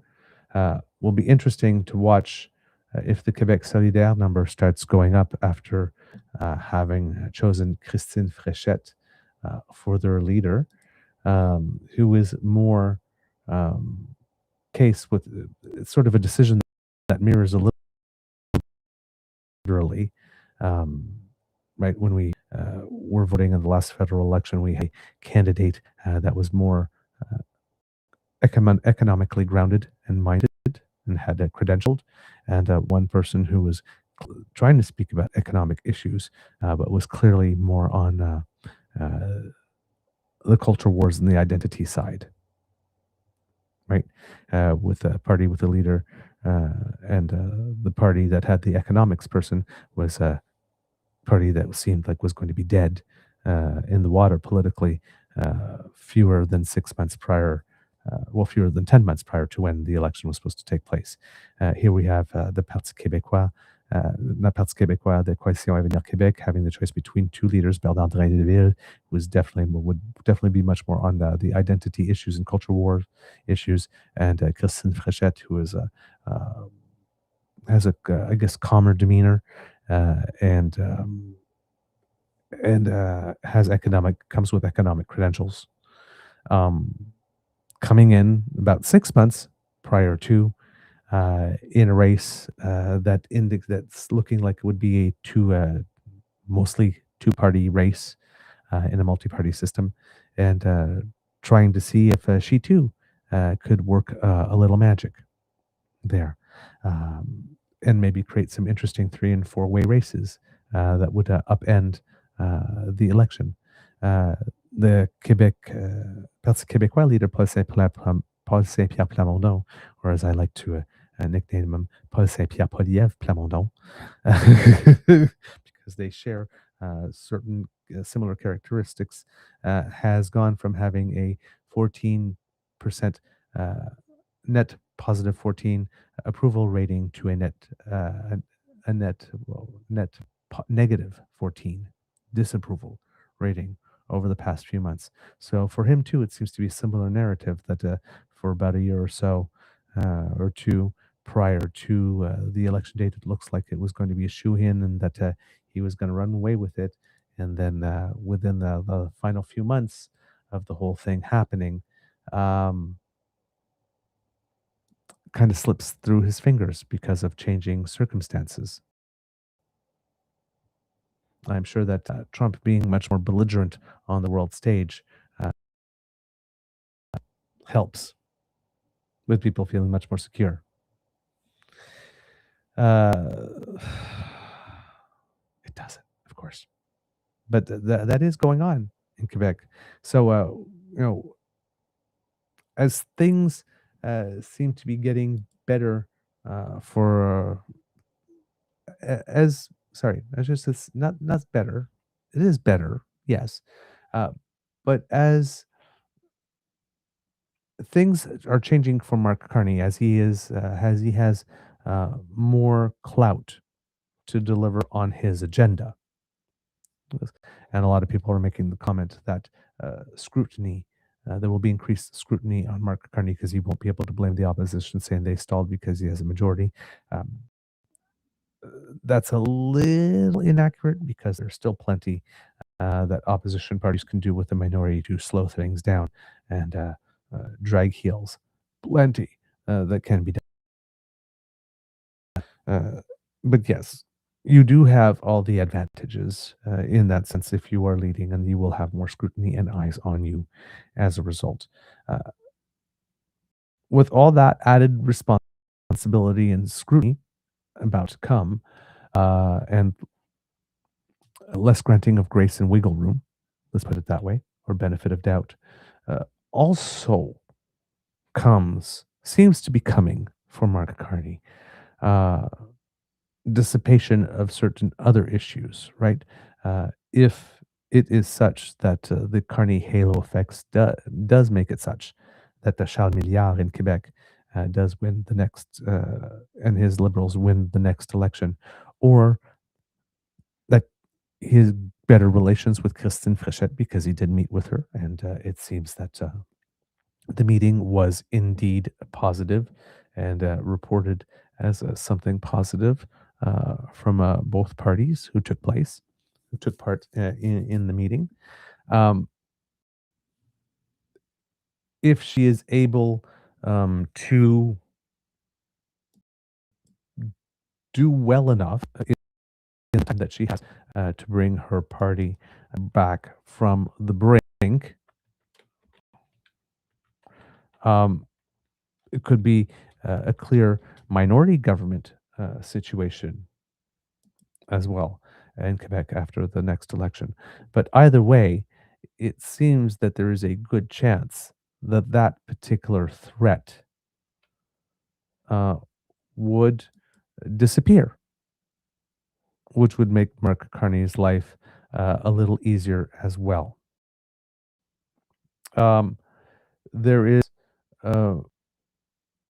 something else, however, that could make Mark Carney's life easier.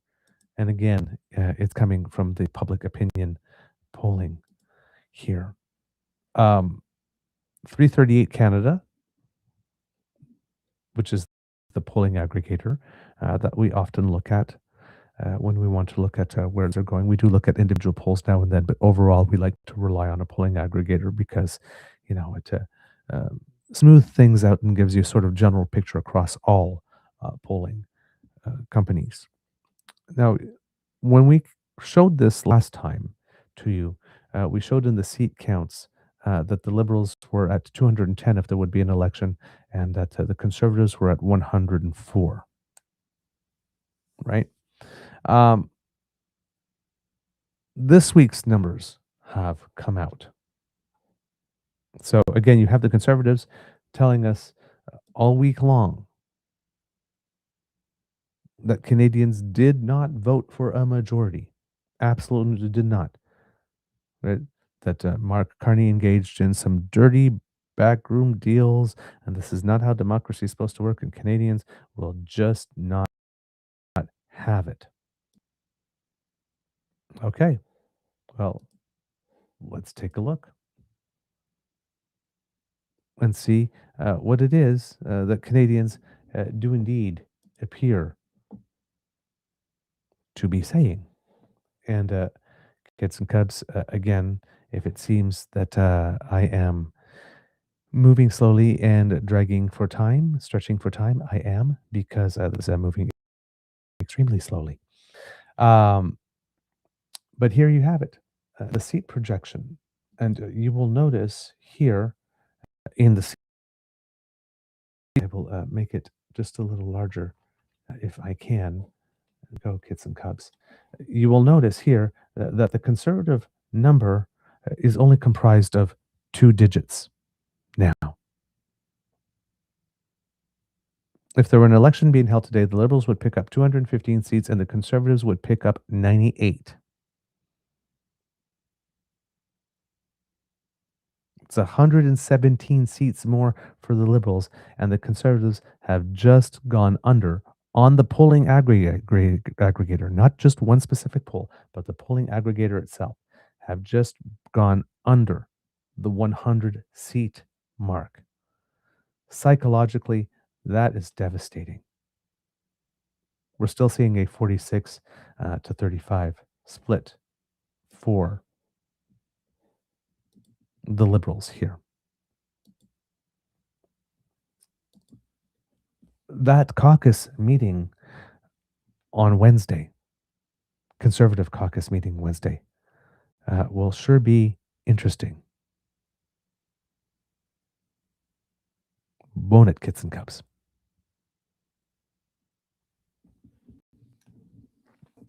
He is a drag. He's definitely a drag. And now we're at 98. That means 42 of his current MPs would lose their job if there was an election being held today. The word on the tweet is that there are about 40 of them expressing fears that that would happen. Now the numbers are confirming it. And it might even be more than 40. And at the moment, if you're considering that the trend is your friend, who knows where this downward slope is going to stop. But it seems that Canadians are very, very, very, very, very deliberately sending the message that they would like Pierre Poilievre to be gone, and that the party is so far not picking up on it. But I have a feeling that things might change on that front relatively so, because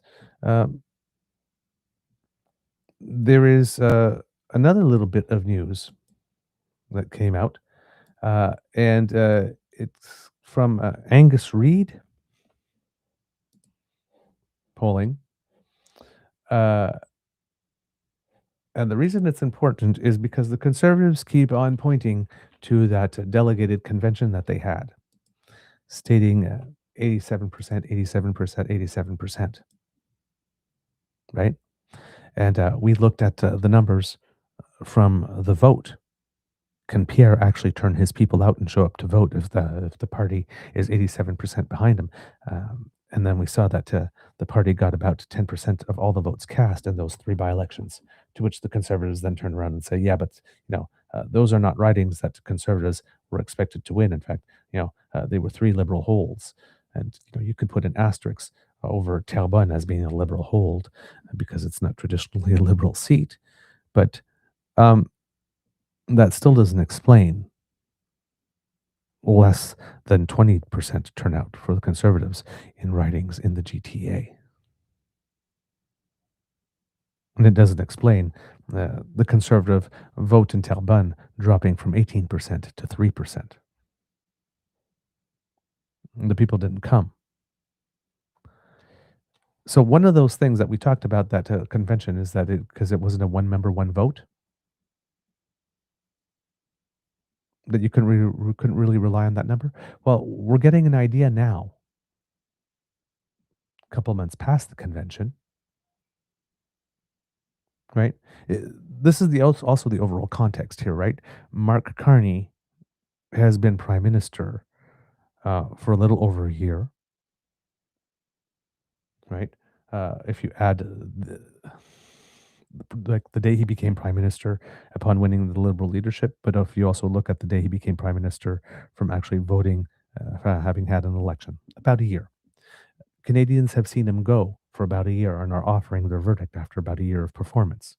3 by-elections, resounding wins, very high public opinion support, very high favorability numbers. We're also seeing Pierre 1 year after, and what he had promised after he'd lost, and that didn't really materialize. He didn't deliver. And then, he confirmed that he was still a member of the House of Commons by going to Battle River Crowfoot and tried to put that as a big victory and signal of personal support, even though he ran in the safest riding. And then he went to a leadership review, which was also organized in such a way to give him a big number that he could come out and state that he had incredible support. But then all of a sudden we have these by-elections where people have Canadians who say or are alleged to be supporting the Conservative Party have an opportunity to come out and show their support for Pierre, and they don't. and Pierre didn't actually come out and supported his candidates. Well, now we have this public opinion poll. Mary Wolf of the Globe and Mail. More than half of past Conservative voters want Pierre Poilievre to lead the party into the next election. More than half. Now, when I read that, I think, okay, that's interesting. More than half. Well, I mean, there's a lot of numbers in more than half. Is that like 50.1% more than half? Or 87% more than half? Because I have a feeling that if it was 87% more than half, the article would have started with a word choice of different than more than half. So right away, this leads me to wonder, and that's the actual title of the article, more than half of Conservative voters want Poilievre to lead the party until the next election. More than half want that. Although, so that's how it starts. More than half of past Conservative voters want Pierre to lead the party until the next election, comma. Although a growing minority would like to see him replaced before then, a new poll has found. Oh, ears prick up. Why isn't the second part of that sentence the lead? The public opinion survey for the nonpartisan Angus Reid Institute found that 30%, it's not even Ipsos, sorry, it was Angus Reid. Angus Reid Institute found that 30% of past Conservative voters want Mr. Poilievre to step down before the next election, compared with 18% surveyed in August. Not doubled, but getting close, eh? The April poll found that 57% of people who voted Conservative in 2025 want him to remain a leader. 57%, that's way different than 87%, isn't it?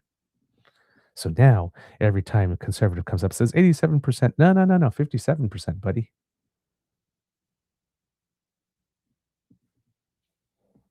The Angus Reid report published Monday said that Mr. Poilievre remains a beloved figure among the vast majority of past CPC voters, with 3/4 having a favorable view of him.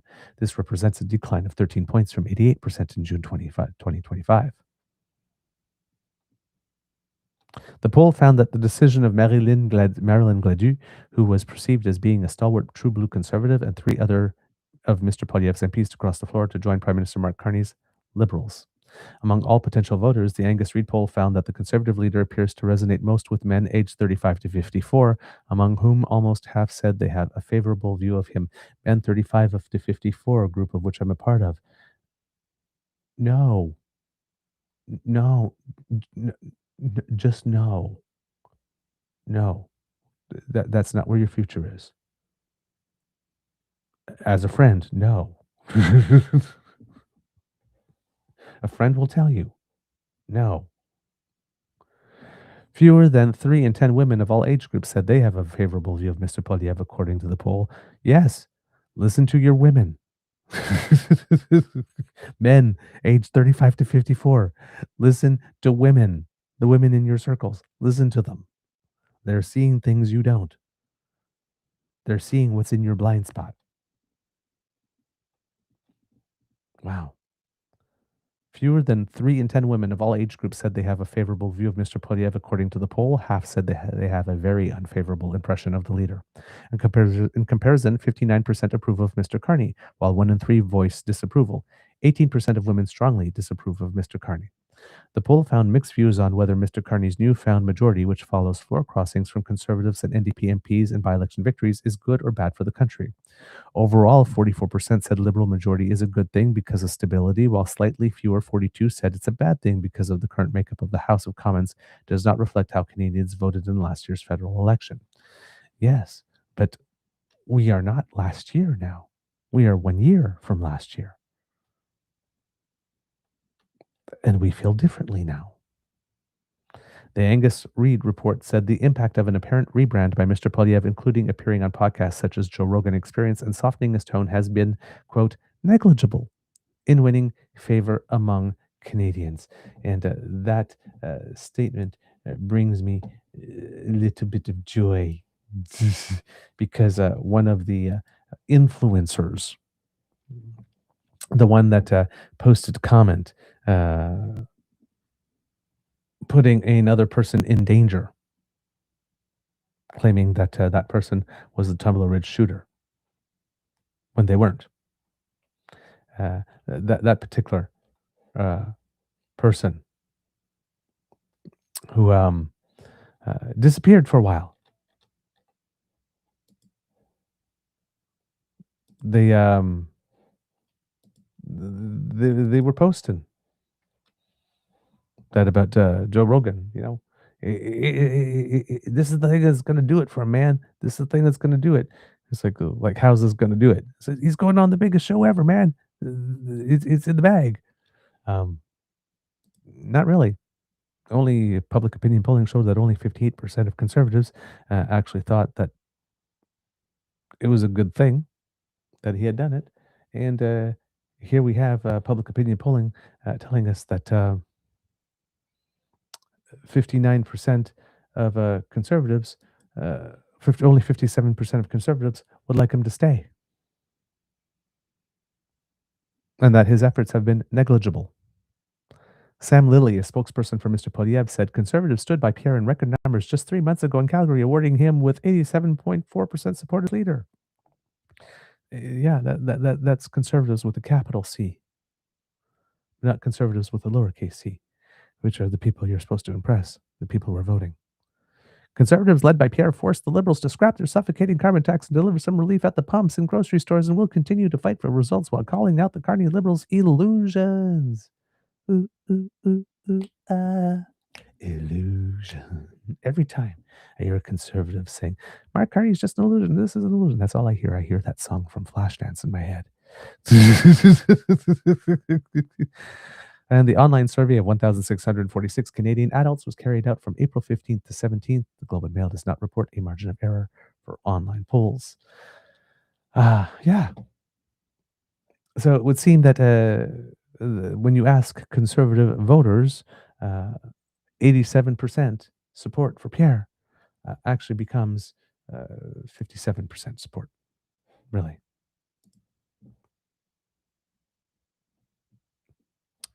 Tick tock, tick tock, tick tock, tick tock. Political dead man walking, man. None of this news is good. And public opinion polling aggregators showing that if there was an election today, that the conservatives wouldn't even pick up 100 seats. That brings clarity to certain minds.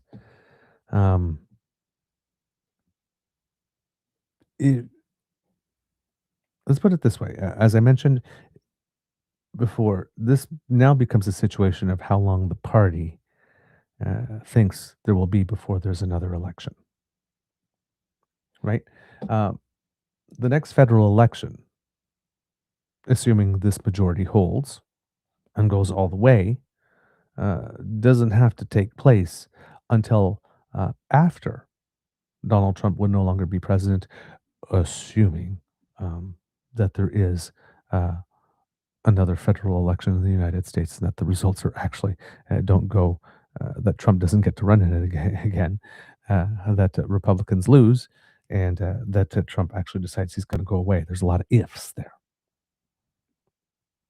Right? But assuming that, Mark Carney, while he's got stuff that he wants to get done, may not want to wait until after that before holding another election. Strategically, if the boogeyman of Trump is gone, that might not be the best time for him. He might want to go a little earlier before that. Maybe.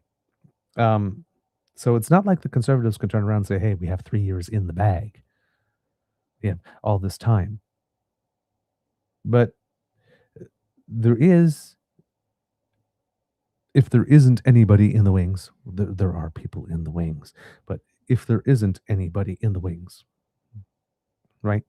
And there is no election for another 2-3 years, the conservatives have to decide whether or not it's their best interest to have a leadership race now, perhaps a long one, lengthy one, that can eat up a lot of time, have an interim leader that can give people a long time to forget Pierre. But they might want to do that, but when they do that, do they want Pierre there to be a long time so like a lot of the bad stuff can go on him, and then they throw him out and say, hey, look at us now with fresh new leader, April fresh. Now vote for us now. We're so much better. And not giving Canadians a lot of time to get to know that new leader, hoping that by then public mood will have turned against Carney, that Canadians and Liberals in general, and the brand will be old, that they'll pick anyone, that's fine. Or if Pierre Poilievre continues to be this person that does not seem to want to acknowledge reality, the reality that not only he lost, not only did his party lost, but not only that Canadians did not want his party, that Canadians did not want him as well. And these public opinion polling numbers seem to be screaming, dude, how many times do we need to tell you, get out? You're done.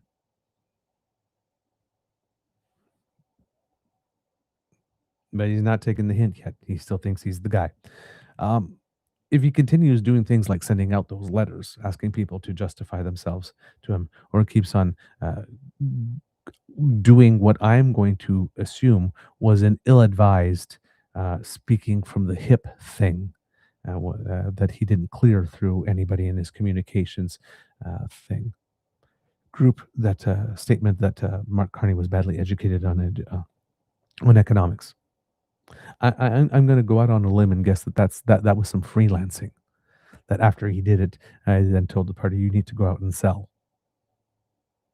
And then some of them took that and ran with it and tried to sell that to us. This trying to confirm to us that it wasn't just an error, but this was now party policy to say this. If there are more and more moves of that kind of thing, like ilk capping, there's a lot more people that might want to leave. Over the course of the weekend, Kits and Cubs, we saw another incident of Pierre trying to be just like Trump. Pierre spent a little time at a UFC event this weekend. A UFC event that might cause him a couple of problems. So again, Trump went to some UFC type stuff or MMA events, trying to associate himself with that. Pierre doing this whole kettlebell and throwing out with Rogan type thing also did that. So yeah, you could see him at a UFC event, but it was also a UFC event, unfortunately, Kits and Cubs, where something happened that might make that type of environment not conducive, not the best type of one that Pierre should be seen in. So here is a picture that we have of Poilievre here, and a lot of people getting pictures of him talking to Dana White here of the UFC in this. I don't know if there would be a copyright strike for showing this. It's not a long bit. Here we have another photo here, of course, Pierre with at the UFC with one of his influencers here. One of the chosen influencers. Again, they're allegedly not paid. Allegedly not paid. But at this UFC event, which was taking place in Winnipeg, and at which there were Canadians competing. There was a person who won a match. A person from Canada who won a match. I'm having a lot of trouble here today, Kits and Cubs. I do not know why. So sorry. There we go. There's a Canadian who won a match, and somebody came around to hand him a flag, and some people did some very interesting things associated, and these are UFC people here who did this. So I'm not going to play the sound. Hopefully, we will be okay on the image. It's only 10 seconds. But this Canadian fighter who won. You see somebody's coming to hand him a flag.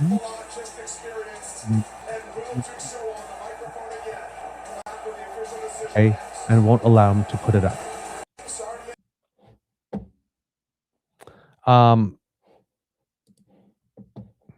Pierre was there at that event where that happened. Pierre offered support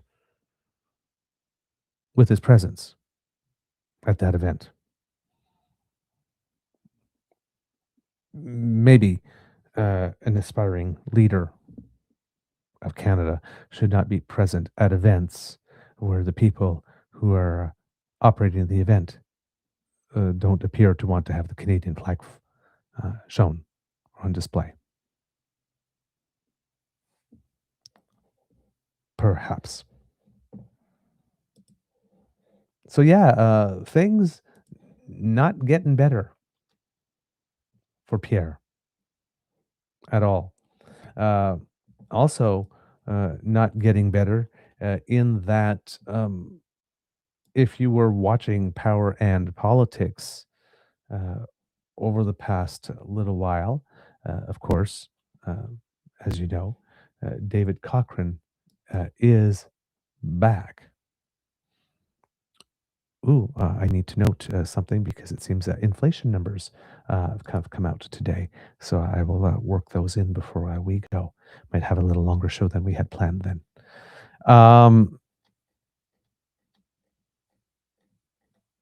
And I think I just threw myself off by being distracted. I have that. Okay. I forgot what I was talking about for a second, but I know I was looking for something that once I see it will jog my memory. Let's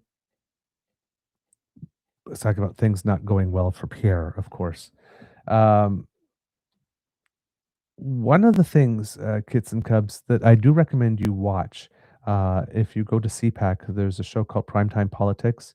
There's a specific one where they talk, that happens every Friday, where they talk to Tonda McCharles of the Toronto Star, Robert Fife, I think it is, of the Globe and Mail, I think he's still there, and Joël Denis Bellavance of La Presse. And it's a show with them specifically. The title of it escapes me at the moment. That one is the whole episode from beginning to end is essential viewing for this week, Kits and Cubs. I could show you, normally I would grab clips from things and show them for you, but the whole damn episode, to be totally honest, that week, for last week, is a clip unto itself. The level of analysis that is there is very, very good. Lots of depth. I think the episode is called The Bureau Chiefs, specifically. But here I will be able to include it in the chat for you, Kits and Cubs. Hopefully that shows up here. I will go and take a look because you have stopped showing up on my chat. Thank you, Kit Elaine. No, thank you, Kit Miss, for sending us a super chat donation live during the show. I just saw it. Thank you so very much. I had to go to the actual YouTube page to see it happening. And the thing is still scrolling down, actually. So wow, okay, you guys talked a lot today. I'm waiting for the scrolls to finish to come up to see if whether or not what I put in the chat for you, the link actually did show up here, Kits and Cubs. But it's still going. So there. You know what? I'm just going to put it right here in this one. There you go. So you may have gotten it twice. There you go, kits and cubs. Hopefully that will show up there for you. Darn, I wish my chat was scrolling. I wish I could see what you were saying. All right. So do check that out. But there was this moment here, kits and cubs, on power and politics. Just a little side comment. Only a few seconds. But that indicates that Pierre is keenly aware that what he is doing is not working out for him at all. And here it is. Just 17 seconds, kits and cubs, but 17 very important seconds.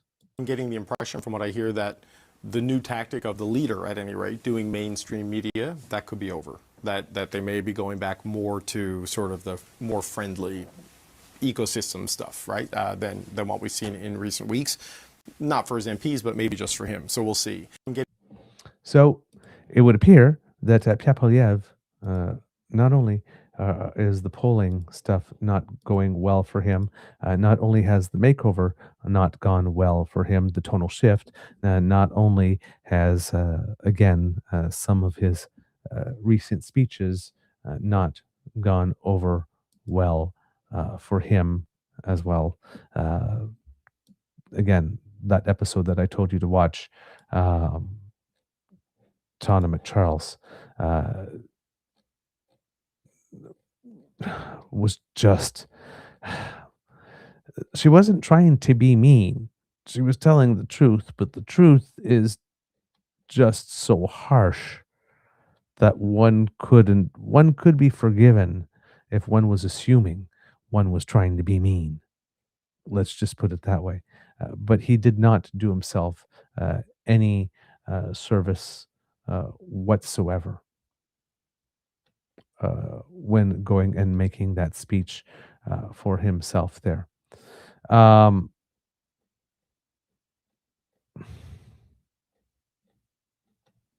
Yeah, like I said, it's not going well for Pierre. There's panic, there's desperation here. And it's not... everything that he's trying is not working. People seem to be tuning him out. The public opinion keeps turning further against him. He's losing MPs. There was rumors all weekend long that there would be more floor crossers, perhaps 3 all at once, and all of them from Quebec. Don't know if that will happen, but Joël Denis Benavance was out on the newscast saying that if the next one is from Quebec, that's probably curtains for Pierre Poilievre, as it is. And I agree with the Joël Denis Benavance assessment that if the next floor crosser is from Quebec, that might indeed be the end from Pierre Poilievre, because that pretty much completes the whole set, doesn't it? It's the only thing in the boxes of everybody that Mark Carney's been able to attract: a social conservative member from the indigenous community, someone from out west, someone from out east, visible minorities, men and women. He's the only thing he doesn't have is a Quebec francophone to tick off that list, and he's crossed pretty much the whole country. And what would seal the deal even more, and I wouldn't be surprised, is if the next floor crossing would be a multiple floor crossing, either at least 2 on one day or 2 within sort of like 48 hours of each other in that short period of time. Boom, boom. And that might be the final thing that gets those 40 or so members of 42 or so members of the Conservative Party of Canada who would lose their seat if there was an election held today, might get 28 of them nervous enough to start writing that letter requesting that the terms of the Reform Act be put in place. Now, of course, like I said, the Conservatives could have some time to play with that, but the time might depend on either just how much of a dick Pierre Poilievre is being as a boss and someone to deal with one-on-one, because he seems to be lashing out, right? I did win the elections. The prime minister's uneducated on economics. It just seems to be an unfocused lashing out that's undisciplined, and that doesn't put the party in a good light. So either being a dick or more of this type of lashing out that shows that he is a liability that really sounds like whiny and loser talk. That's the word that Tana McCharles used. It just sounds whiny at this point. But they might get rid of him fast. They might decide it's better to get rid of him faster, not let him run out the clock. Because the longer he's there being this whiny, unproductive thing, that then becomes the brand. And it's hard to wash the stench of that out of the political cloth once it sets in. But yeah, things definitely not going well for Pierre in any way, shape, or form. And things not going well for Doug Ford in any way, shape, or form. And both of them offering us a backflip. Doug Ford backflipping on the plane purchase after having backflipped on not ever going to be using a plane. And Pierre Poilievre potentially backflipping on a strategy of going out to mainstream media, at least for himself, and putting himself out there, and running back to his safe spaces. Which is ironic, don't you think, considering how much Conservatives have been mocking other people for so many years about needing a safe space. Just saying. All right, kids and cubs. That's the end of this episode of the Daily Beaver Morning Show. We hope that you love listening to us because we love listening to you. Remember, sharing is caring, and word of mouth is priceless. So please tell your peeps and poops all about us. We really appreciate it when you do. And we thank you for all that you do to help promote us, kids and cubs. If you would like to help us in other ways, you can do so by, scanning this QR code, kids and cubs. That will bring you to our YouTube page if you're not there already, where you can click on our like, share, and of course, subscribe buttons. And if you are on our YouTube page and you have not clicked on our subscribe button yet, please do. That helps us with the algorithm.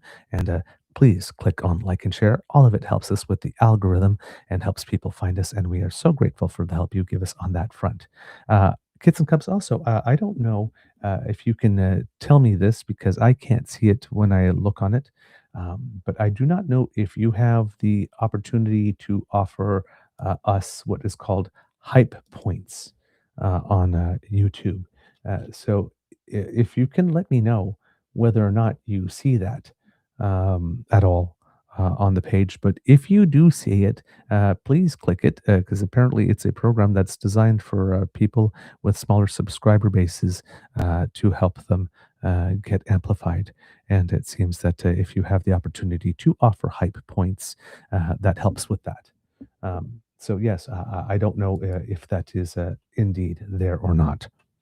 Here we go. Now that things have stopped scrolling so much, once again, I am going to put in that link to the show on CPAC that I told you to advised that you should watch, Kids and Cubs, because it has a lot of gems and a lot of hard-hitting truth about what's the situation here for the Conservatives.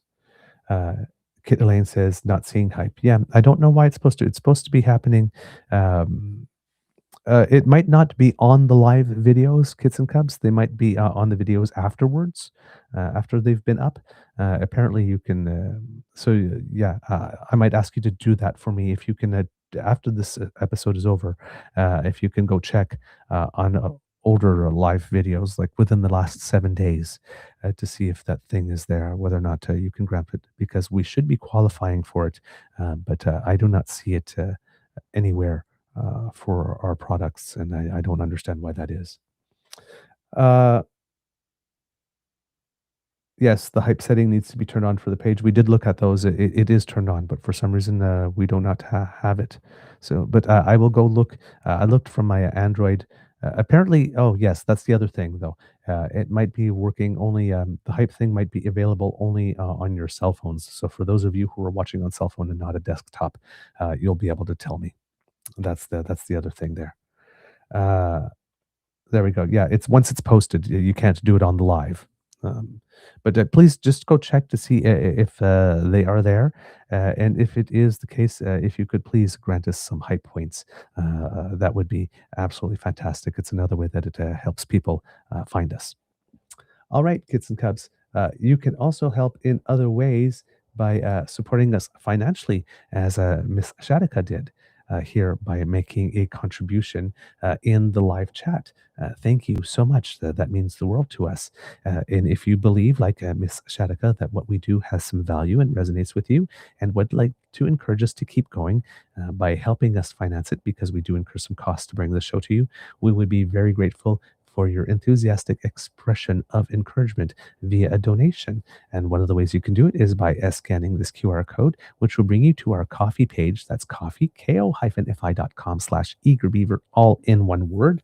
And there at Kids and Cubs, if you leave us a couple of toonies or loonies, that helps us with the show. Buy Mr. Grizzly a cup of hot coffee, or yours truly a cup of hot chocolate. It helps us, gives us the energy to do everything that we need to do to bring this show to you. And if your donation happens to be a little more enthusiastic, all of that goes back into the show. Help us with internet fees and Canva for graphics, things for editing, sound, and all that kind of stuff, different types of software that we need, subscriptions to certain news sources that are a little bit, that are more behind a paywall and harder to access, but that has very good information that we need to bring you, all that kind of stuff. Premium, so that when we show you clips, they don't get interrupted by commercials. There's a couple of things that we need to pay for in order to bring this to you. And hopefully, if we can grow enough this year, maybe some funds set aside that we can offer someone an honorarium to do some sound editing for us, so that we can get the audio podcast version of our show back out, because I do not have the skills to do it as fast as Mr. Grizzly used to do it, and also with taking on extra duties. I don't necessarily have the time, but it would be a great assistance to us to have someone who would be able to do that, because that would definitely increase our reach if we were able to resume our audio podcast versions and get them out to the public. But at the moment, we are a little understaffed. We're at that odd mix where we are understaffed for all the work that we would need to do to hit the next level, but not enough revenue to actually pay someone what they would be worth to do the work that would allow us to get to the next level. So it's a bit of an interesting situation, but hey, that's okay. Like I said, we're about to enter our 6th season, and most of these adventures do not pass the 3-year mark. So we're already doing better, and slow and steady wins the race. That's been our attitude from the beginning, and we will keep up at it. And hopefully, at some point soon, we will be completely self-sustaining and have the ability to compensate people for the help that they give us, if only in honoraria, if not in a salary. I mean, ideally, it would be really great if we could be a corporation that was big enough to actually have to offer people salaries with good benefits and stuff. That would be a dream come true. But that may be several years still down the line, given we're growing fast, but not fast enough for that. However, appreciate all of your support, Kids and Cubs. It does mean the world to us. And as we mentioned on the show earlier, if you're not able to support us financially, please do not worry, because the gifts of your attention and participation are the ones that matter most to us. 30,200 subscribers so far and growing.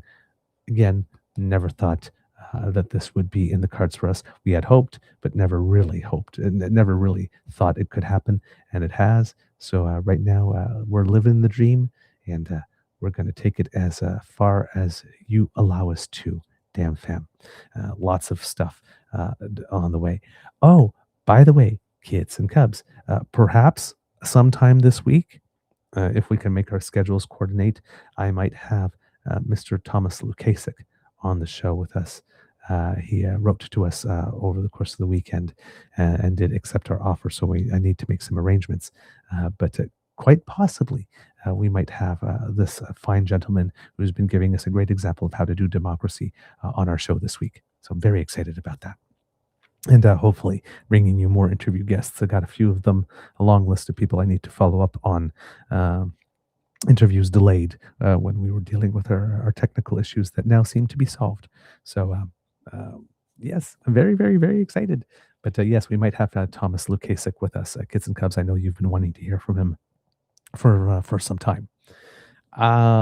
All right, the intro, the extra, I'm doing all over the place, so I actually do not know where I am. So I'm just going to go straight to the because democracy is something that you do portion, kids and cubs. Please know that the Alto high-speed train consultation is continuing until the 24th. That's altotrain.ca/en/public-/consultation. Please let your views be known there. If you are in British Columbia, of course, there is the British Columbia race for the leadership of the BC Conservative Party. It is now the closing date for your memberships to get it. It has passed. That was on April 18th.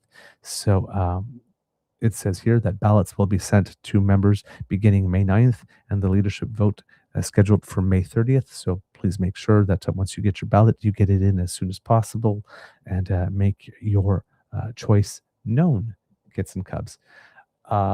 Also, let's see. Oh, yes. And because democracy is something that you do, if you live in Ontario on April 25th, so that's just in a few days, there will be some pretty major protests in Ontario against the Doug Ford government.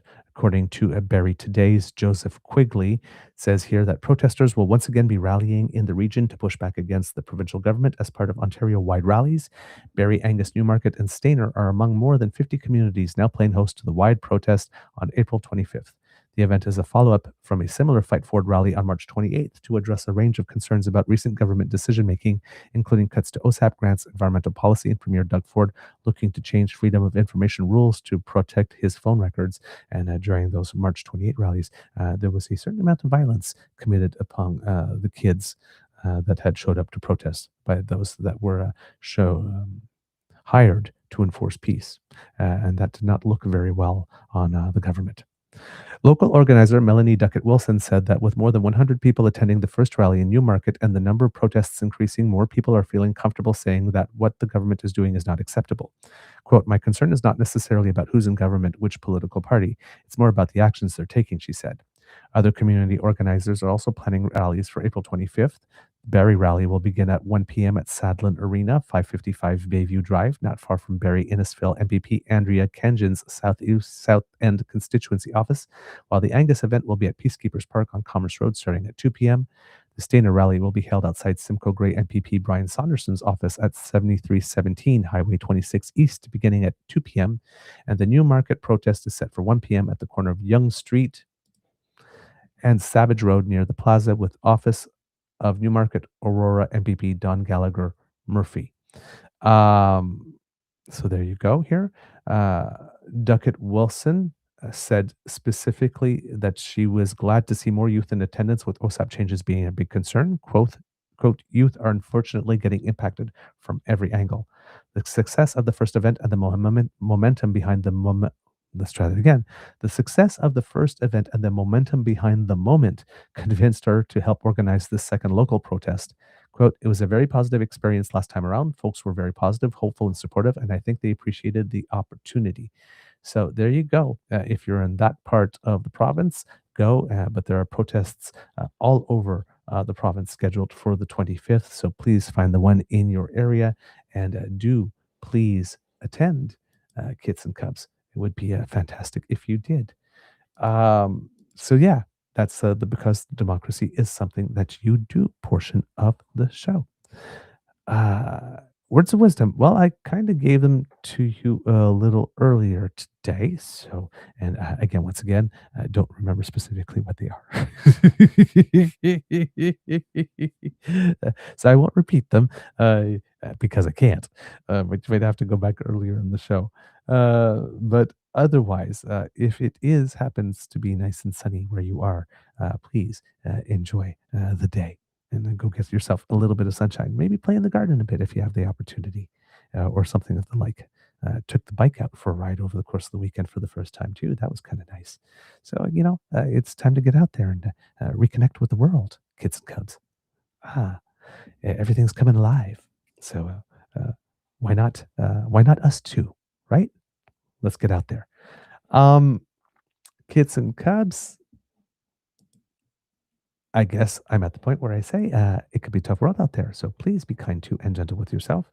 And kids and cubs, at the count of 3, could I please have a Mr. Beaver please cue the cock?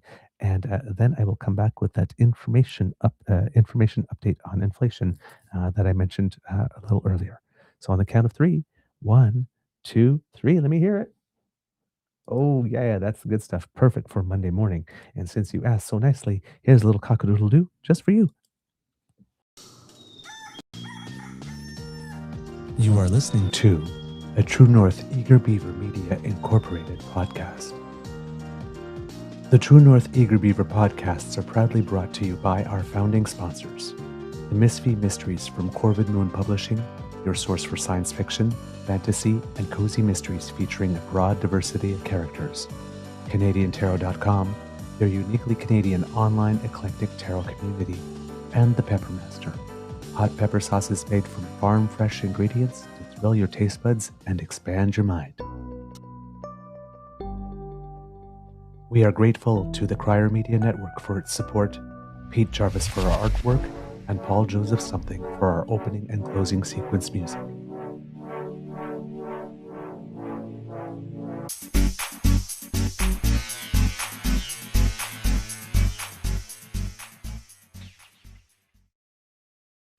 All right, kids and cubs. I just saw Kid Jillian ask in the chat if there was a link for the berry thing. I did not see one in the story that I could share, so you might have to look in on the community boards for that. All right. Oh, well, there you go. There we go. All of your chat suddenly just decided to appear all at once. I've been looking for it the whole show, and now that I'm at the end, there it is. But here we go, kids and cubs, as promised. According to the Financial Post and Bloomberg News here, Canada's inflation rate surged to 2.4% in March as the Iran war triggered a record increase in gasoline prices, though it came in slightly lower than economists expected. On a monthly basis, the consumer price index rose 0.9% compared with the median expectation of 1.1% in a Bloomberg survey of economists. Headline inflation was projected to quicken to 2.6% last month, up from 1.8% in February. Gasoline prices jumped by 21.2% on the month, according to Statistics Canada report on Monday, marking the largest increase on record as the Middle East conflict drove up oil prices globally. Excluding gasoline, the index decelerated to 2.2% from 2.4% in February. So we would be having declining inflation were it not for this. Meanwhile, natural gas prices fell by 18.1% on a monthly basis, moderating the run-up in energy prices. StatsCan noted natural gas prices are dependent on North American supply and are therefore more insulated from global price changes. The 2-year benchmark Canadian yield, which had traded just below 2.8% earlier in the morning, fell to around 2.75% as of 8:49 a.m. in Ottawa. The loonie reversed modest gains, trading at $1.36.95 per US dollar. Monday's inflation data provides the first glimpse into the Iran war's impact on price growth in the country. The Bank of Canada has signaled that it plans to look through the short-term impact of the oil shock. The central bank will have its eye on whether the effect broadens out beyond gasoline prices as it weighs inflationary risks against ongoing weakness in the economy. The bank's preferred core measure suggests underlying price pressures remained contained in March, with the median gauge holding steady at 2.3% and trim easing slightly to 2.2%. Excluding food and energy, inflation slowed to 1.9% from 2%. The central bank is slated to make an interest rate announcement next week and is widely expected to hold its policy rate at 2.25%. The share of CPI components rising by more than 3% and 5% are both lower in March, pointed out Charles Saint-Arnaud, chief economist at Service Credit Union. Quote, the Bank of Canada will be pleased to see that there is no sign that higher energy prices are spilling over to other prices. However, this is something it will monitor closely, as the longer energy prices remain elevated, the more likely the higher costs will be passed on to consumers. In an effort to address the impact of the Iran war on the cost of living, Prime Minister Mark Carney announced last week a temporary pause on the federal fuel excise tax on gasoline, diesel, and jet fuel. The pause came into effect Monday and extends to September 7th. Looking forward, a further rise in gasoline prices will see headline inflation jump to around 3% in April, before hopefully easing back slightly the following month, partly due to the fuel tax suspension, Andrew Grantham, senior economist at the Canadian Imperial Bank of Commerce, said in a report to investors. Pass-through from higher energy prices into core measures of inflation may become more evident closer to the summer months, particularly as higher airfares are picked up more fully, but slack within the Canadian economy should prevent those measures from re-accelerating too much. Another major source of affordability concerns is grocery prices, which rose 4.4% in March on an annual basis following a 4.1% increase in February. Prices for fresh vegetables rose by 7.8%, the largest increase since August 2023. Quote, the longer the conflict in Iran and the closure of the Strait of Hormuz continue, the more it will test Canadians' patience, and that risks pushing already elevated inflation expectations higher, Andrew D. Capua, principal economist at the Canadian Chamber of Commerce, said in an email. Just taking a look here, kits and cubs, there has been quite a shift in the markets here. The Dow has opened had opened a lot down, but seems to have recovered somewhat. But overnight, the futures were indicating the Dow would actually open 1,000 points up, and then we had the changes. Donald Trump. The changes from the United States with regard to the blockade. And now that it's looking like Iran might not be showing up for future negotiations. And that sent it from a 1,000-point positive before going to bed to a nearly 300-point negative this morning. Things seem to have settled a little bit here, but it was looking at first like it would have been a rather tumultuous day on the markets. I'm not sure what it's going to be now. Price of gold is up $53.46 here. For Canada, the Toronto Stock Exchange at the moment is a little bit down as well, just 25 points, a bit like the Dow, just pretty much breaking even for all intents and purposes. And with regard to the price of energy, given the on-again, off-again blockades and all that kind of stuff, price of oil is up 4.8% for crude oil, 4.5% for Brent this morning. Let's see what are the other things that we are looking at these days. Aluminium, pretty constant, no big change there. Sulfur down a little bit, and urea, which is a fertilizer, a little bit down, but nothing significant here. We'll wait here. We have Donald. Apparently, there's supposed to be more meetings. Again, don't know if Iran will show up. And then Donald Trump is going back to talking about blowing up all the energy and all the bridges again. So, again, we are left wondering and waiting to see what happens. All right, kids and cubs. But here, yes, inflation not seeming to be as bad as it was expected it was going to be, although food inflation, once again, still taking a big hit. And that's all I have for you today, kids and cubs. And yes, I guess if I can offer some extra words of wisdom, given that it's 420, if you are observing the holiday, please observe responsibly. All right, there you go. That'll be it. And we will see you tomorrow. Amour et bisous.